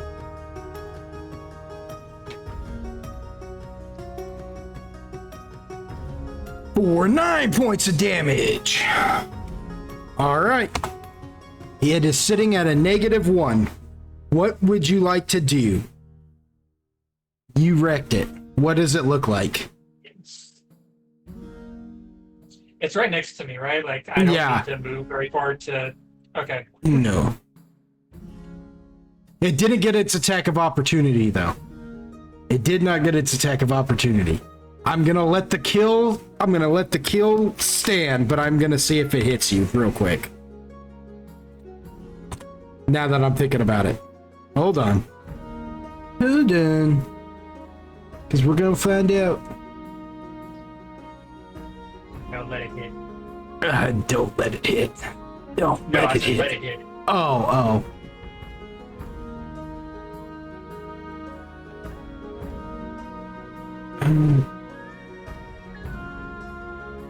Oh, duh. I'm dumb. Well, it hit. It did hit. Does 26 hit? Yeah, I'm 26 minutes. Yeah. How much it hurt? 5 points of damage. Okay.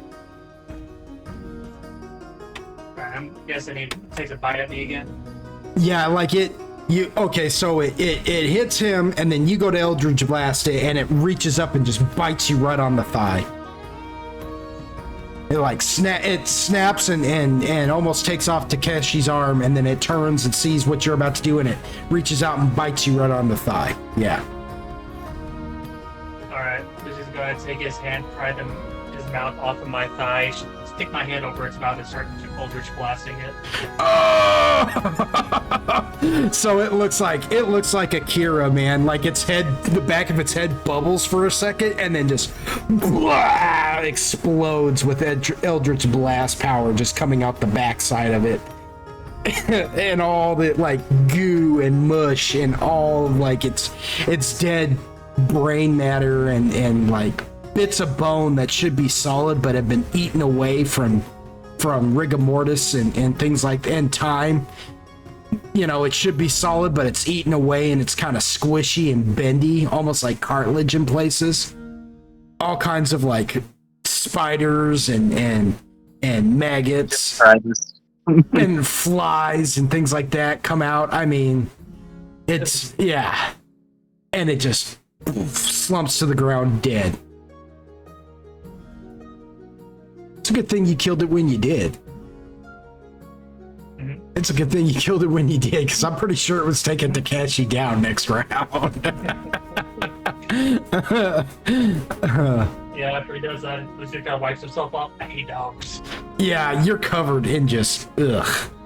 It's just gross. It slaps against the wall and oozes down. Like, nothing about it looks solid anymore.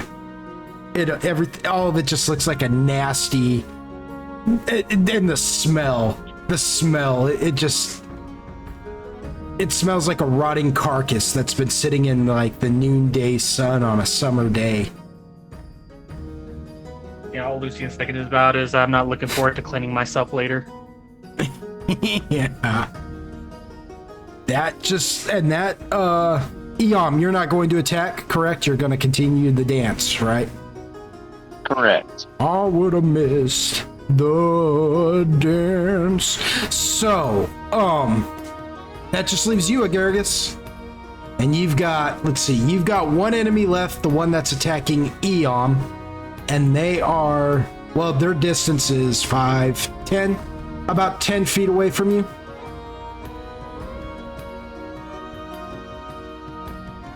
Can I use my shield on Eon? You have to do that during the move phase. And I did ask before we got out of the move phase, everybody's move phase, if anybody wanted to do anything. Oh, okay, my bad. That's okay. That's okay. Okay, I guess I'll use Spore Burst though on the closest. The one, okay, yeah, the one that's attacking Eon then? Yeah. Okay, go for it.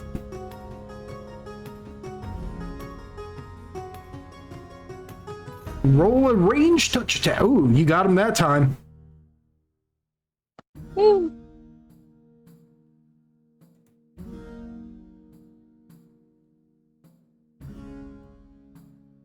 Lucian and Agargus coming in clutch. I don't remember what your damage is now. for 11 points of damage.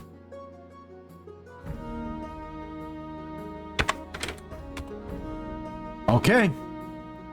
Alright, so you just hawk, and the spore goes over and hits it, engulfs its head for a minute, and just beats its face up. It inhales the spores and just looks like it's going through some kind of mental trauma. It looks like it's doing long division in its head for a minute, and it kind of buckles at the knees and looks like it wants to fall, but it remains on its feet and just turns and starts barking in your direction.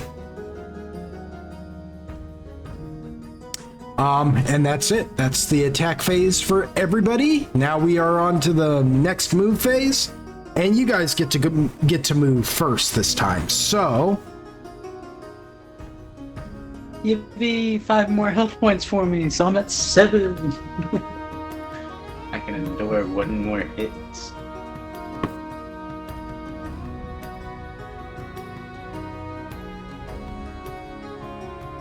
Can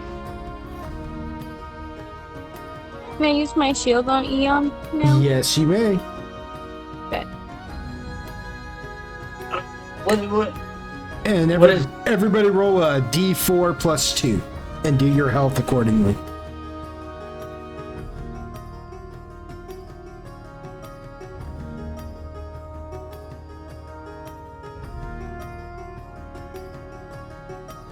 Ah, yes. Nice.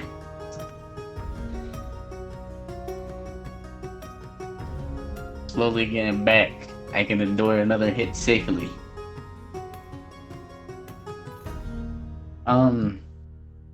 Where are the other zombies at?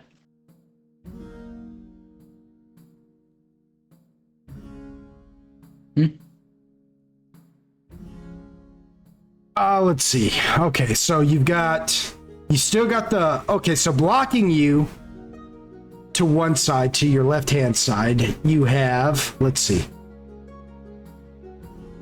Let me fix this real quick. Okay, so you have,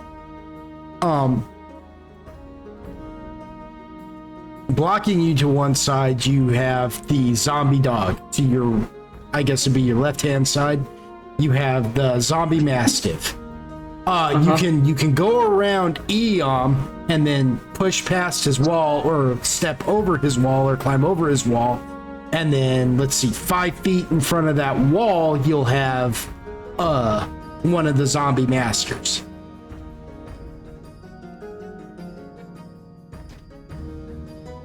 Okay. So you'd have to go 5, roll a climb, and then 10 to get to the zombie master. Or with the zombie mastiff, you could just turn and attack, because he's catty corner from you, so you could just engage him if you wanted to. Okay, I'll do that and then use my dodge thing on him. Okay. What is everybody's health looking at like right now after doing all the healing? I'm back at 12. You're back at 12? Okay. In Eon? full health. Yeah, Garrus is always in full health. I'm at 27. 27? Alright, nice. Lucian? 25. 29. 5. 25. My bad. 25. I heard that. I knew that. Alright. But that's what you can do with your movement if you wanted to, Takashi. Lucian, do you want to move anywhere? If you want to move forward, you'll move 5 feet, and then you'll be engaging the mastiff. Nope. I'm staying put. Okay.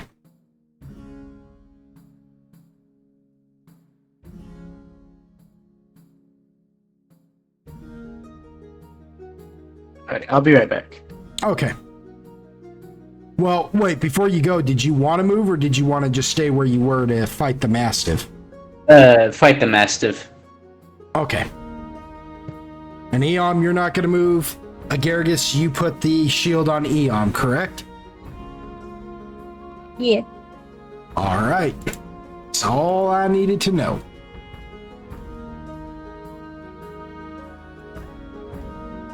All right, so that's everybody's movement.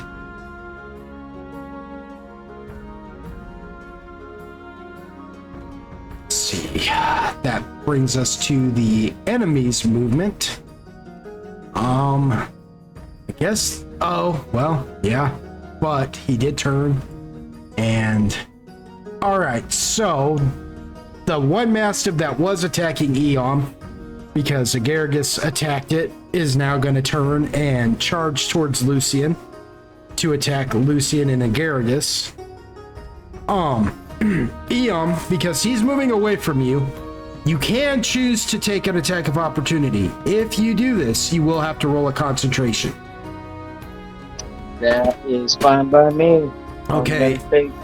Shot. All right. And our benchmark for concentration tonight is going to be 18. Okay? Cool. Too bad that was like towards the higher end of what I could possibly roll. Well, you know. F in the chat for me. Okay. F in the chat. F in That's the just chat. a regular melee attack then? Yes. 22 hits. Jeez.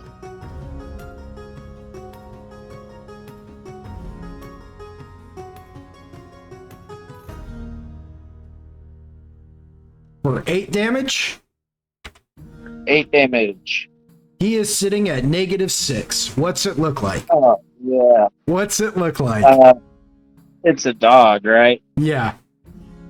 So, as he runs by me, I reach out and I grab him by the tail, and I rip him up over my shoulder, like whip him up over, and smash his back into the edge of the shield wall that I have made up. Just kind of fucking splitting him in half, since he's like a corpse anyway. I imagine he just kind of falls the fuck apart. Oh, it's like in that movie The Rage, when he flips that dude off the edge of the balcony and the dude goes flying through the air and lands on his.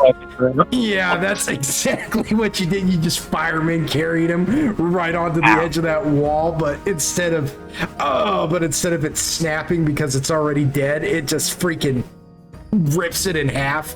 So so the tail half stays on your side of the wall and just slides down it. And the other half slides and falls on the other side of the wall, and you just watch as, again, maggots and freaking spiders and a snake at one point just comes crawling out of its body. And the smell. Oh, the smell. This doesn't, I guess this doesn't necessarily affect you because you can't really smell per se, but Lucian and Takashi, you guys just smell what the equivalent of what it smells like dead butt. It smells like it smells like somebody who's had diarrhea in the heat. Strangely, I actually think that Eom and Agaricus would be comforted by the smell of compost. Agaricus is Sir Bedivus from Labyrinth. The air is sweet and fragrant. Yeah, straight up, especially Agaricus since he's fucking mushroom. Yeah. But yes, I love the smell of rot. Oh, man. And my sense of smell is good? Yes. Then I will kill all of them to the death. Oh, nice. But nice. You got that kill. Yeah, so you freaking just completely wreck him. Just, Firemen's carry him right in half. The two zombie masters look at this happen and they're just like, So one goes 5. Oh, roll your concentration real quick before we do all that. Oh my goodness. Look at you. 2 in a row. So he goes 5 and gets on one side of you, Eom. He's actually walking like towards the back there.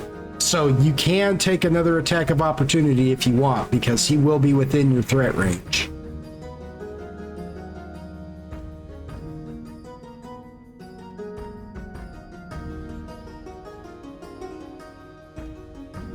That is a hit.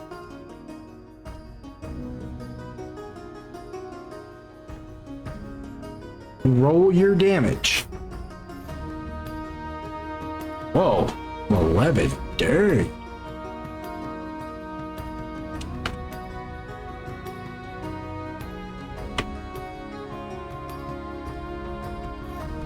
Or 31? Okay.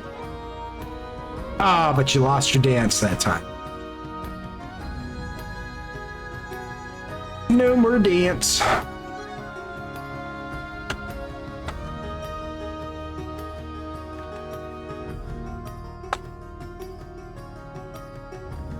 And so you just reach out and punch him in the arm as he's walking by, and he takes it, but he's too focused on getting to the back. The other one walks directly up to your wall, right? Walks up to your wall and dispels it. shrinking it right back down to its size. No. Not my buckler clattering on the ground. Yep. You dick. Yep.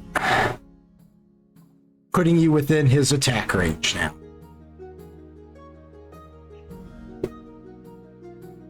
All right.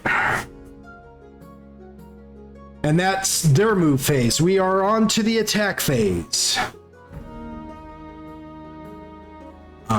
Wait, I got to move first this time, right? So they get... No, so you guys now... No, it's you guys. You guys get to attack first. Starting the clock. Who's going and doing what? I am going to turn to the guy that just shrunk my shield, Mm-hmm. and I'm just going to punch him in the mouth. Fair enough. I'm just gonna be like, hey, dick. Oi! Oi, you wanker! Yeah. Yeah, I'm gonna demand that you do that voice as much as possible, by the way. For 19? Does 19 hit? Yes, it does. Gangster. Whoa! Oh, nice. Good grief. 14 damage. As hard as you possibly could, you freaking just drill him in the mouth. Just poof. And he takes it, and that his eyes, like how his eyes are always looking like they're rolling in the back of his head, they actually like flip forward for a minute and dilate real big. Straighten. Yeah, and he's like, oh, and they roll back up into his head. Nice. All right. Am I in striking range of anything? You are. You have one of the zombie masters standing right next to you on your left. I'll hit that one right there. All right. And pray that I don't get another one and get killed. Well, you're back at 12 hit points, so. Do I hit him for an 18? You do. I'm caught. Let me go back over here real quick. This is easy, McCoy. And we do a damage roll. Additional damage bonus? What the fuck? No. Oh, damn. I hit him for a 10. Oh, dang. Been rolling ones on my attacks. Damage rolls. That's upsetting. Oh, yeah. So you just reach out after healing up a little bit, feeling confident in your swinging arm again, and you reach over and you just boom, slash him right across his back. And he just looks at you all maniacally like, ah! Ha, ha, ha.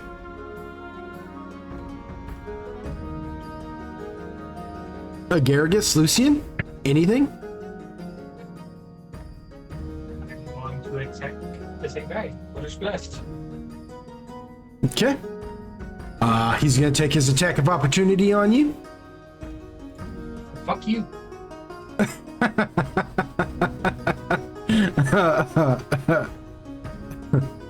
don't know why it's gotta be all like that. Because fuck you.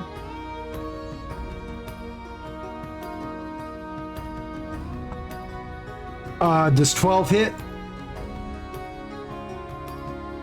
Nope. All right, so you go to Eldritch Blast and he swings at you with his mace, his iron mace, and you're just like, nope. And go ahead and roll, see if you hit him.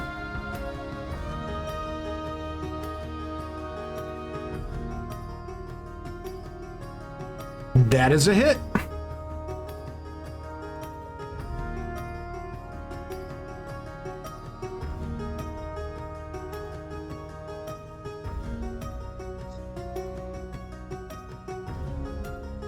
$13.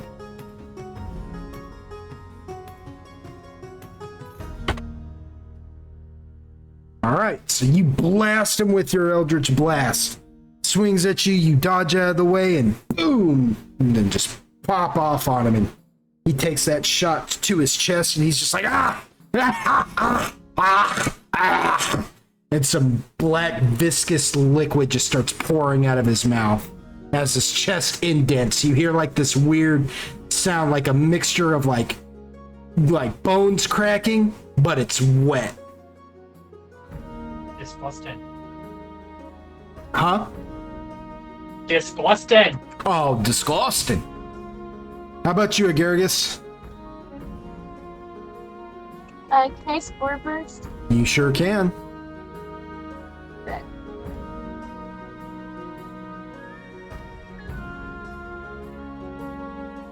Roll a range touch. Sorry, that was the actually. Yeah, that's okay. I don't know how you guys are rolling each other's character.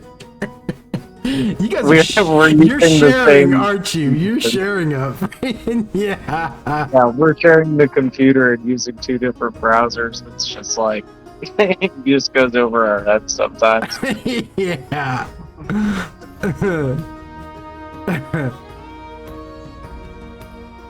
For 11? Ooh. That hits. That just hits. So roll your damage.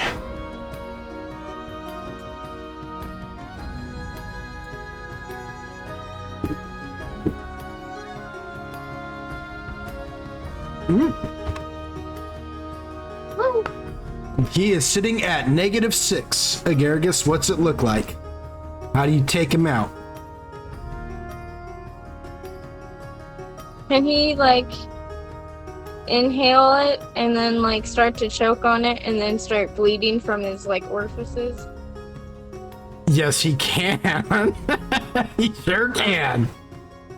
So that all that all that they just said is exactly what happens, and it is everything you imagine. They inhale it, and it's not just their orifices either, not just their mouth, their eyes, but their ears, their nostrils, their sweat pores. It's like he's dripping sweat from his armpits, but it's all just this viscous liquid, and he's like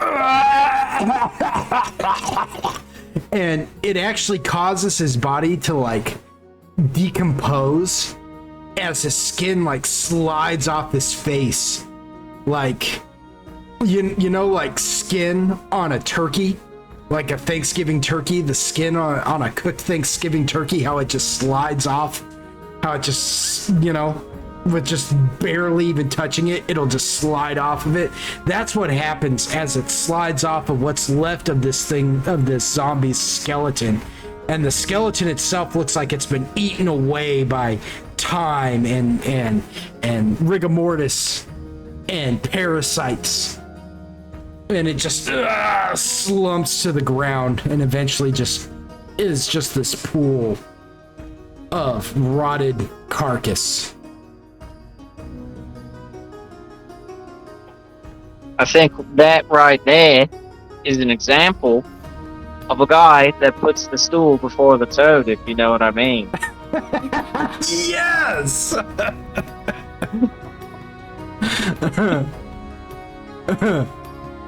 For this one session, a Tarian just looks at you and says, quite. Just like appears out of the ether and goes, quite.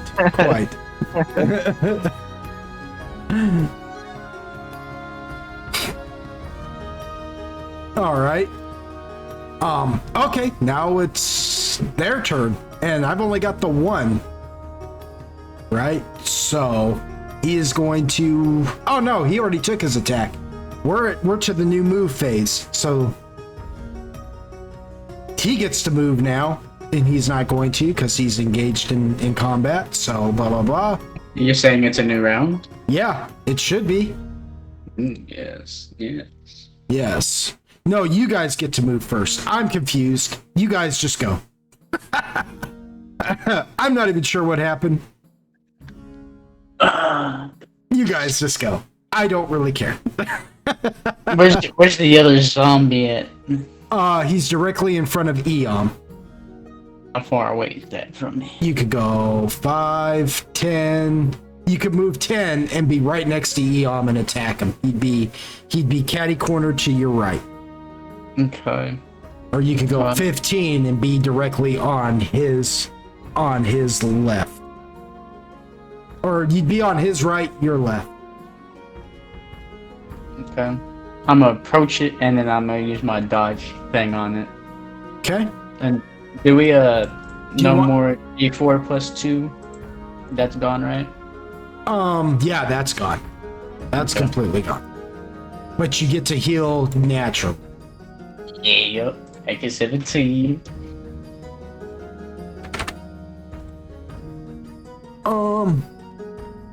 Do you want to be right next to the zombie or do you want to be next to Eon? Next to the zombie. Okay. Okay, so you had to move 15. Okay.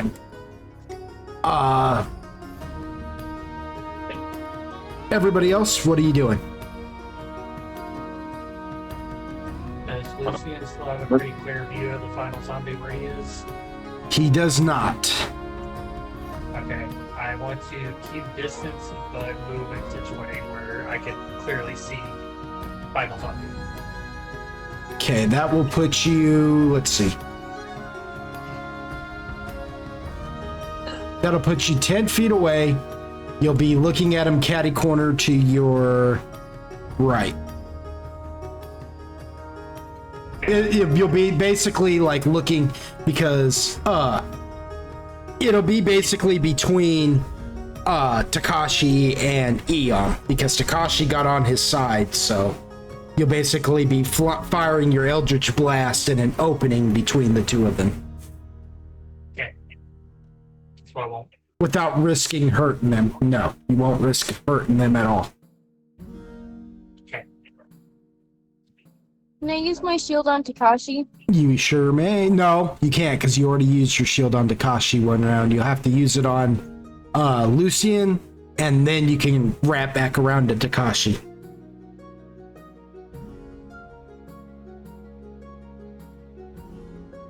Are you sure? Like, I thought it was I can't do it like twice in a row. You can't do it. You have to. Everybody has to. If I'm not mistaken, let me double check. I'll look at what I wrote. Since we're gonna argue with me, no, I'm just kidding. Let's see. Okay. Lucian isn't good enough for the shield, I understand. Yeah. I know what Garrigus is like, but I don't want to use it on Lucian. F that guy. No, let's see. And can be shielded with defender ability. This ability gives the ally 10 plus 10 damage reduction and gives the enemy a 40% mischance as if the ally had 40% covered. Nobody's been making me do this.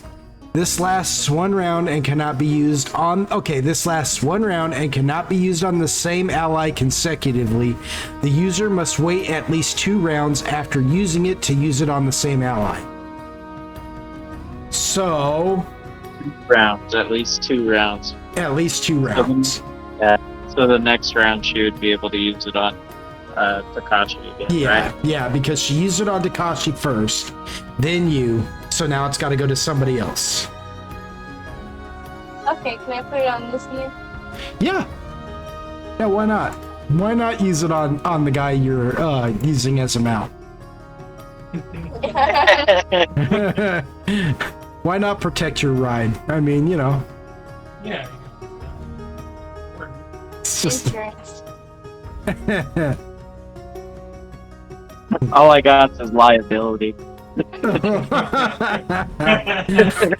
know, back in the day, I actually called up an insurance company called Knight's Insurance.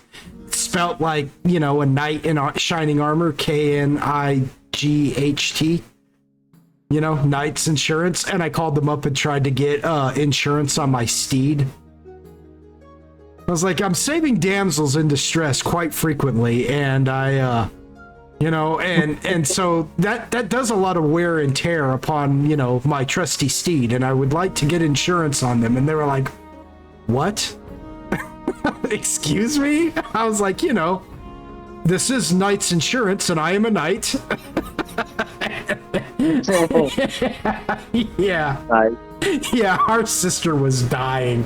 her and her little friend were sitting there having me do it because they're like, we heard you're good at prank phone calls. Because back in the day, that was an art.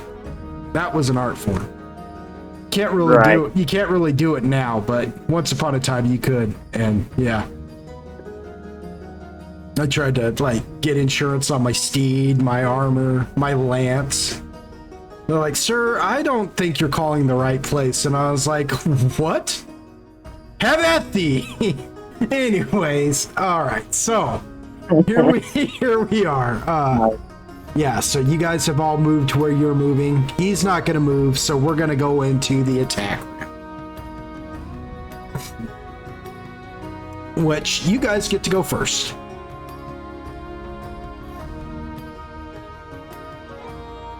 For our attacks? Yep. Alright. So this dude is close enough for me to punch. He's close enough for you to punch. I am gonna hit him twice with a flurry of blows, Oh my gosh.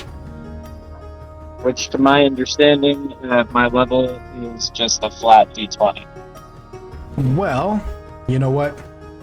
I'll look and just make positively sure, but I'm pretty sure you're right. I'm almost positive you're right.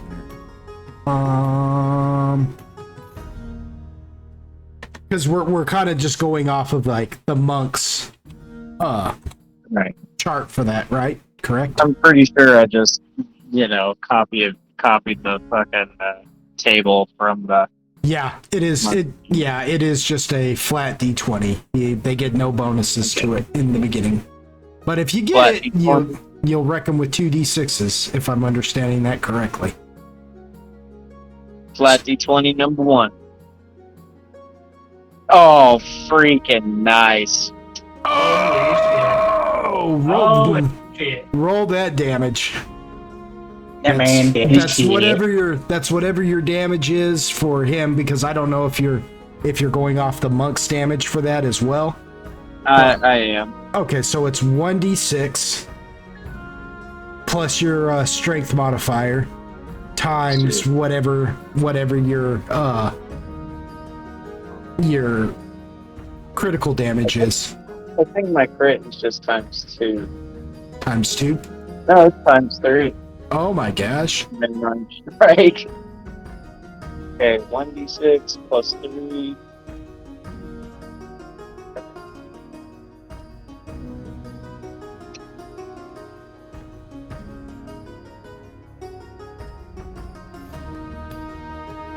Uh, 8 times 3, that 24.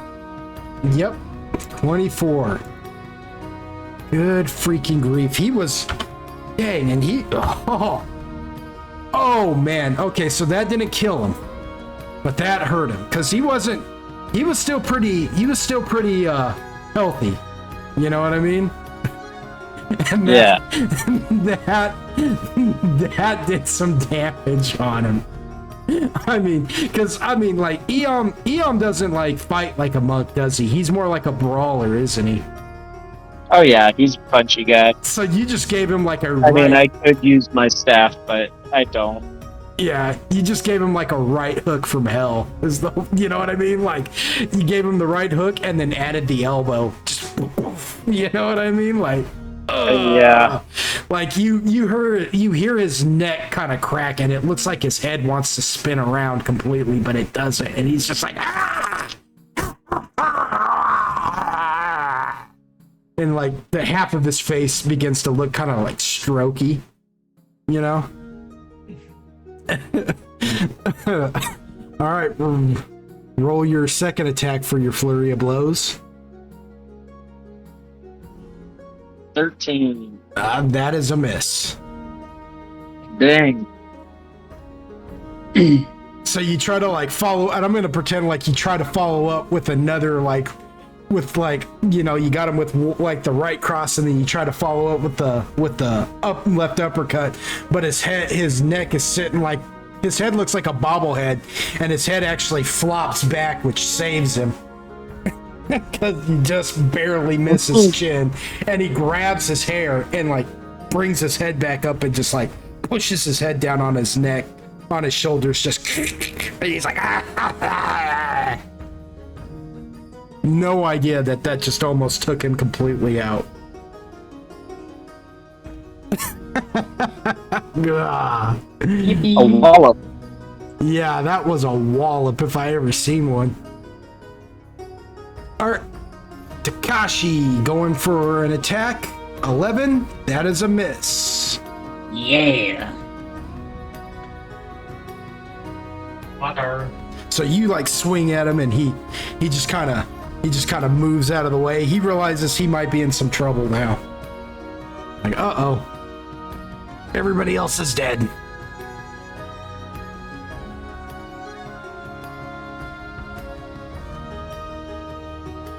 Go for it, Lucian. Do your thing. 15, range touch, that is a hit.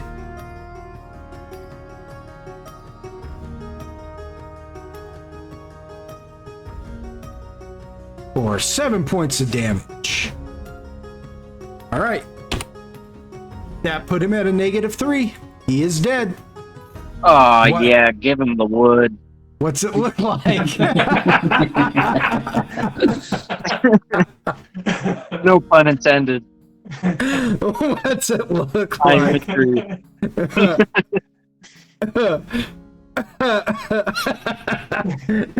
Give him the no So pun. as you were describing, No pun as you were intended. describing him grabbing his head to put it back on his shoulders, I want to say that Lucio just kind of Eldritch Blast and just completely removes his head, as his hands are just sitting, holding nothing now.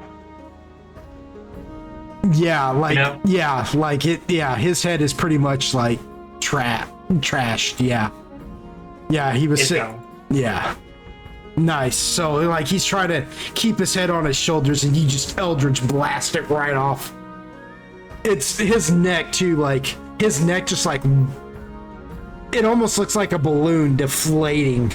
You know, when you blow a balloon up and you let it go, and how it flies through the air, and the little tit on the back that you blow in is just through the air. That's what his neck looks like as it gets torn off its shoulders, and all this black viscous liquid just starts, you know, not squirting, not pressurized out of the hole left there. It just bubbles up and, you know, pours over his chest with chunks of something in it. It looks like black vomit as it hits its knees and falls over, and the head just goes into a wall. And then when it hits the wall, instead of bouncing off of it, the skull, because it's become so soft, just crunches against the wall and looks like a giant spit wad.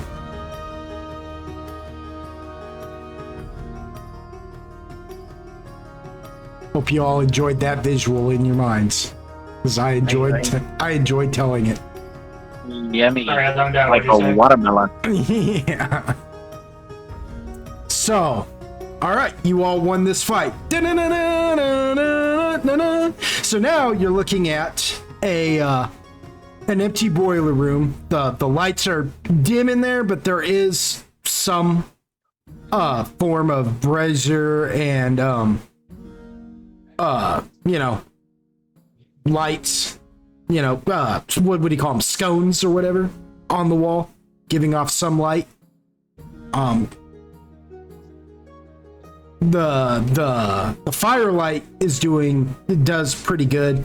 It does shadow some of the room, but the lights on the walls don't seem to be lit by fire at all. They're making like a strange noise, as if air trapped inside of it is releasing and somehow lighting and keeping these lights lit.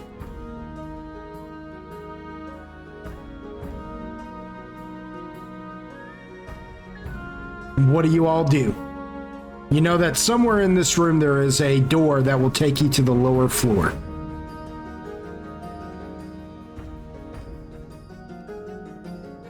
Search for the door. Okay. You want me to roll a search or a spot? Let's see here. I guess you can just begin by moving in if you like. Yeah, and then beginning to roll a search. Yeah, sure. Okay. I'll do that.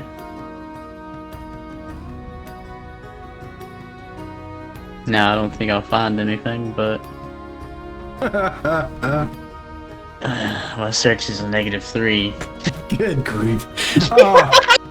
What in particular are you wanting to search? Are you wanting to search one of these larger AC looking units? You want to search one of the bigger broilers or one of the smaller broilers?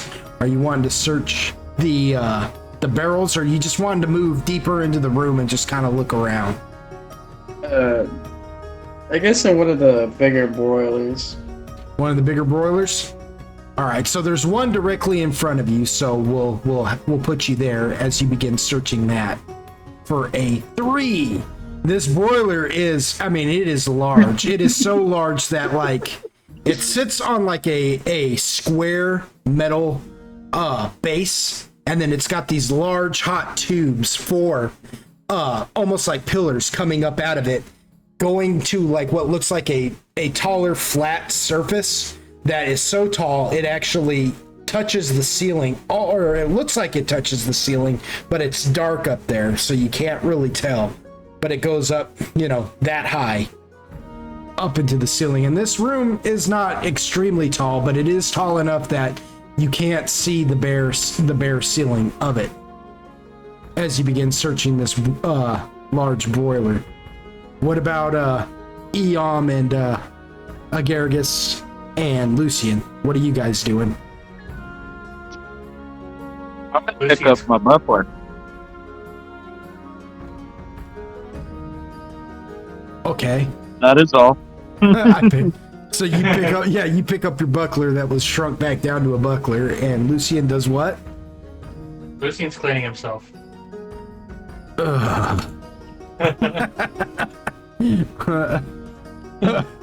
All right, fair enough. He's all down. He's all sitting on the ground. He's got a leg hiked up. Yep, all of that. He's being a cat, cleaning himself.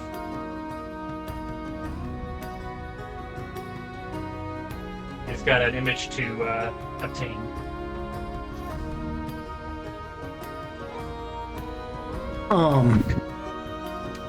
Let's see. Takashi, you don't find anything in particular about this broiler, but as you're searching this broiler, you do notice that there is a large grate in the center of this room on the ground. Nice. Sitting right next to this particular broiler, and it's a large grate. If it didn't have the grating system, it would just be a hole big enough that you could fall into easily.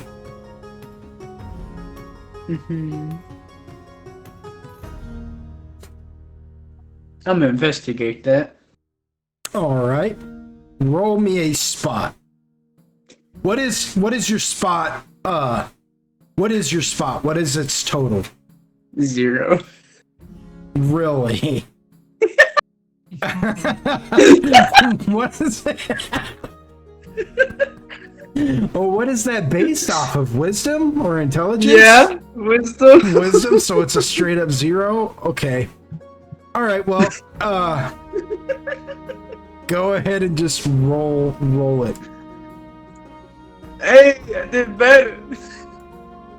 Yeah, that's not bad for having a straight 0. Alright, so wow.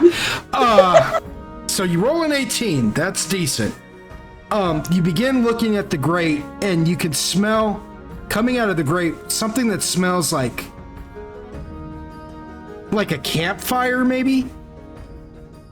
Like something smells kind of hot coming from underneath there.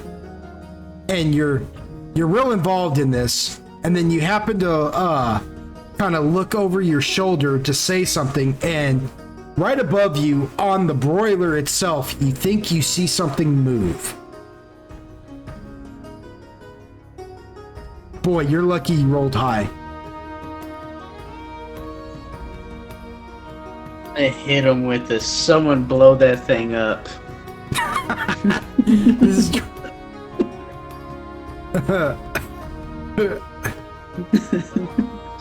And I hope someone's listening to that. Doesn't seem like it. I think Eom is purposely ignoring you, and Lucian's too busy licking himself right now. What?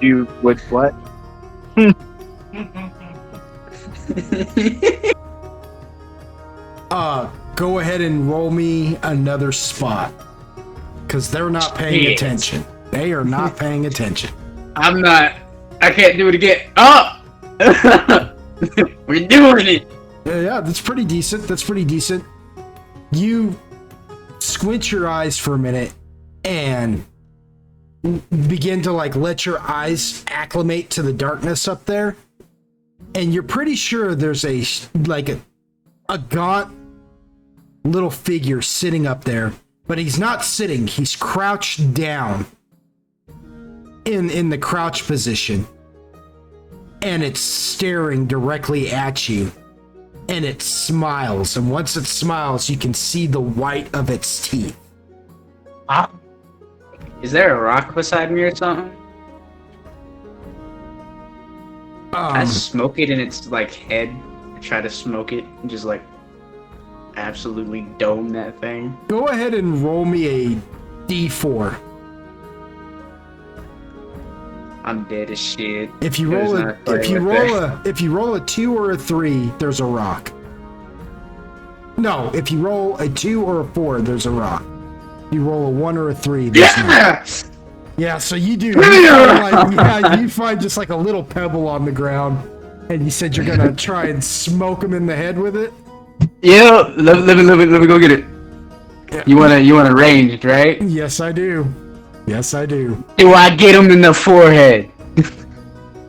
You want to try and aim directly for the forehead, or do you just want to throw it at him? I want to try to hit him. Just make him make a noise so other people pay attention. With a 15? Would you like to use a heroic point? Some heroic points? I would. How many? Well, let me go see how many I got. I got 7. Let me use. How did the heroics? How did we rework the heroics where I have to roll them now, right? Or do they just get added on? No, you roll it. You just roll them. What's the roll for them? They're D4s, so you would just roll a D4, or however many. If you're using, let's say you use 3 heroic points, you roll 3 D4, and so on and so forth. So, does that motherfucker get hit yet? Yes, you hit him. Yes, you did. You hit him. For a rock, we'll say it's a D4 plus your dex modifier. What is your dex modifier?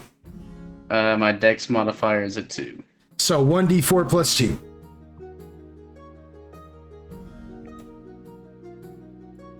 Now, question: if I was aiming for the head, would that have been? You would have had to roll like a percentage dice, and you'd have had to roll Yeah, a man. D100 to get something, you know? This bullshit. You said 1d4 plus 2, right? Mm-hmm. Damn! The damage is fucking me over. 3 points of damage. So yeah, you pick up a rock and you see that thing, and you just lay down, pick up the rock and throw it, and it hits it, and you hear it just go, yeah, and it comes jumping out off the top of the boiler, down next to you. Just, and when it does, you see this creature with dark black skin, like charcoal black skin, and its eyes are so sunken into the back of its head it doesn't even look like it's got eyes at all because of the shadow of its brow ridge. Its skin is completely stretched across its body, making it almost look like it's just skeletal, like its nose looks completely gone. Its lips are stretched back over its teeth, leaving it in a permanent smile. Sometimes it's got missing fingers, sometimes it's got all the right fingers, but it's just this little ghoul-looking creature, and you guys have faced off against these once already down here. Before in the hallway, as it just looks at you and goes, and I'm gonna say, because nobody else is really paying that much attention, we're just gonna go to opposing initiatives and see who goes first. I got a 2. That man won. There's no way that I win this. You might win this. I mean, initiatives, it is not extremely common that you see like things with really high initiatives. Initiatives are one of those things that are crazily balanced throughout because of how they're determined mathematically. So you can have an ogre whose initiative is only 2, if that. His initiative, he might not even have initiative. A lot of the times, the bigger something is, the less initiative it actually has. So, I mean, look at it that way. You know, you might have this thing. I don't know. Roll your initiative. Just roll it. Go ahead and just roll an initiative. I can't. I don't have a token. Just roll it. Just put 1d20 plus whatever your initiative modifier is. 20 plus dose. Right? Yeah. The dex mod? A 16. No, it's not your dex mod. It'll be on your sheet. There'll be a spot right under your HP that says initiative. Yeah, dose. Oh, okay. 16, and he rolled a 5. So you got him. Sucker. All right, so you get to. We're not gonna even worry about the move phase unless you want to try and move right now. You sure can. But yeah. I'm gonna use my dodging thing on him. However, I'm gonna let this be known. Okay. Do I still have the? No, he's. Yeah. Then okay. Just never mind. Keep going. Keep going. All right. Well, I mean, you get to go first. You won the initiative, so. Do I hit him for a 16? Yes. Yes, you do. Come on. That's good. Smack this man. I'll hopefully get a good roll this time. Ha! Yes! Whoa! This motherfucker's getting killed! All right, that actually put him at a -8. Between getting slapped with that rock and then getting hit by your sword, that put him at a -8. Fuck this cretin. Shoot. What's that look like? So you pick up the rock, you hit him, he drops down like, and then you do what? To take him out. As soon as he does the roar, I'm just cutting his head off and then kicking it over to the distracted party. He's like, what the fuck? So you guys just all of a sudden see this this zombie-like little creature's head just come kicked off, like rolling right up to you guys. Eom, as you're looking at your buckler, and Lucien, as you're cleaning yourself, and Agargus, as you're just hanging out watching Lucien clean himself. I could just picture Agargus just watching Lucien clean himself, like with actual interest. Like, what's he doing? Why is he doing that? But yeah, you guys all of a sudden, yeah, you guys all of a sudden just see this head just come bouncing out of the darkness of the boiler room in your guys' direction, as Takashi comes walking up, going, "What the crap, you guys?" I didn't even feel any of our attention. I said so, blow it up. Yeah, Eon continues to ignore him. I was obviously very preoccupied, so I'm not wanting to son and move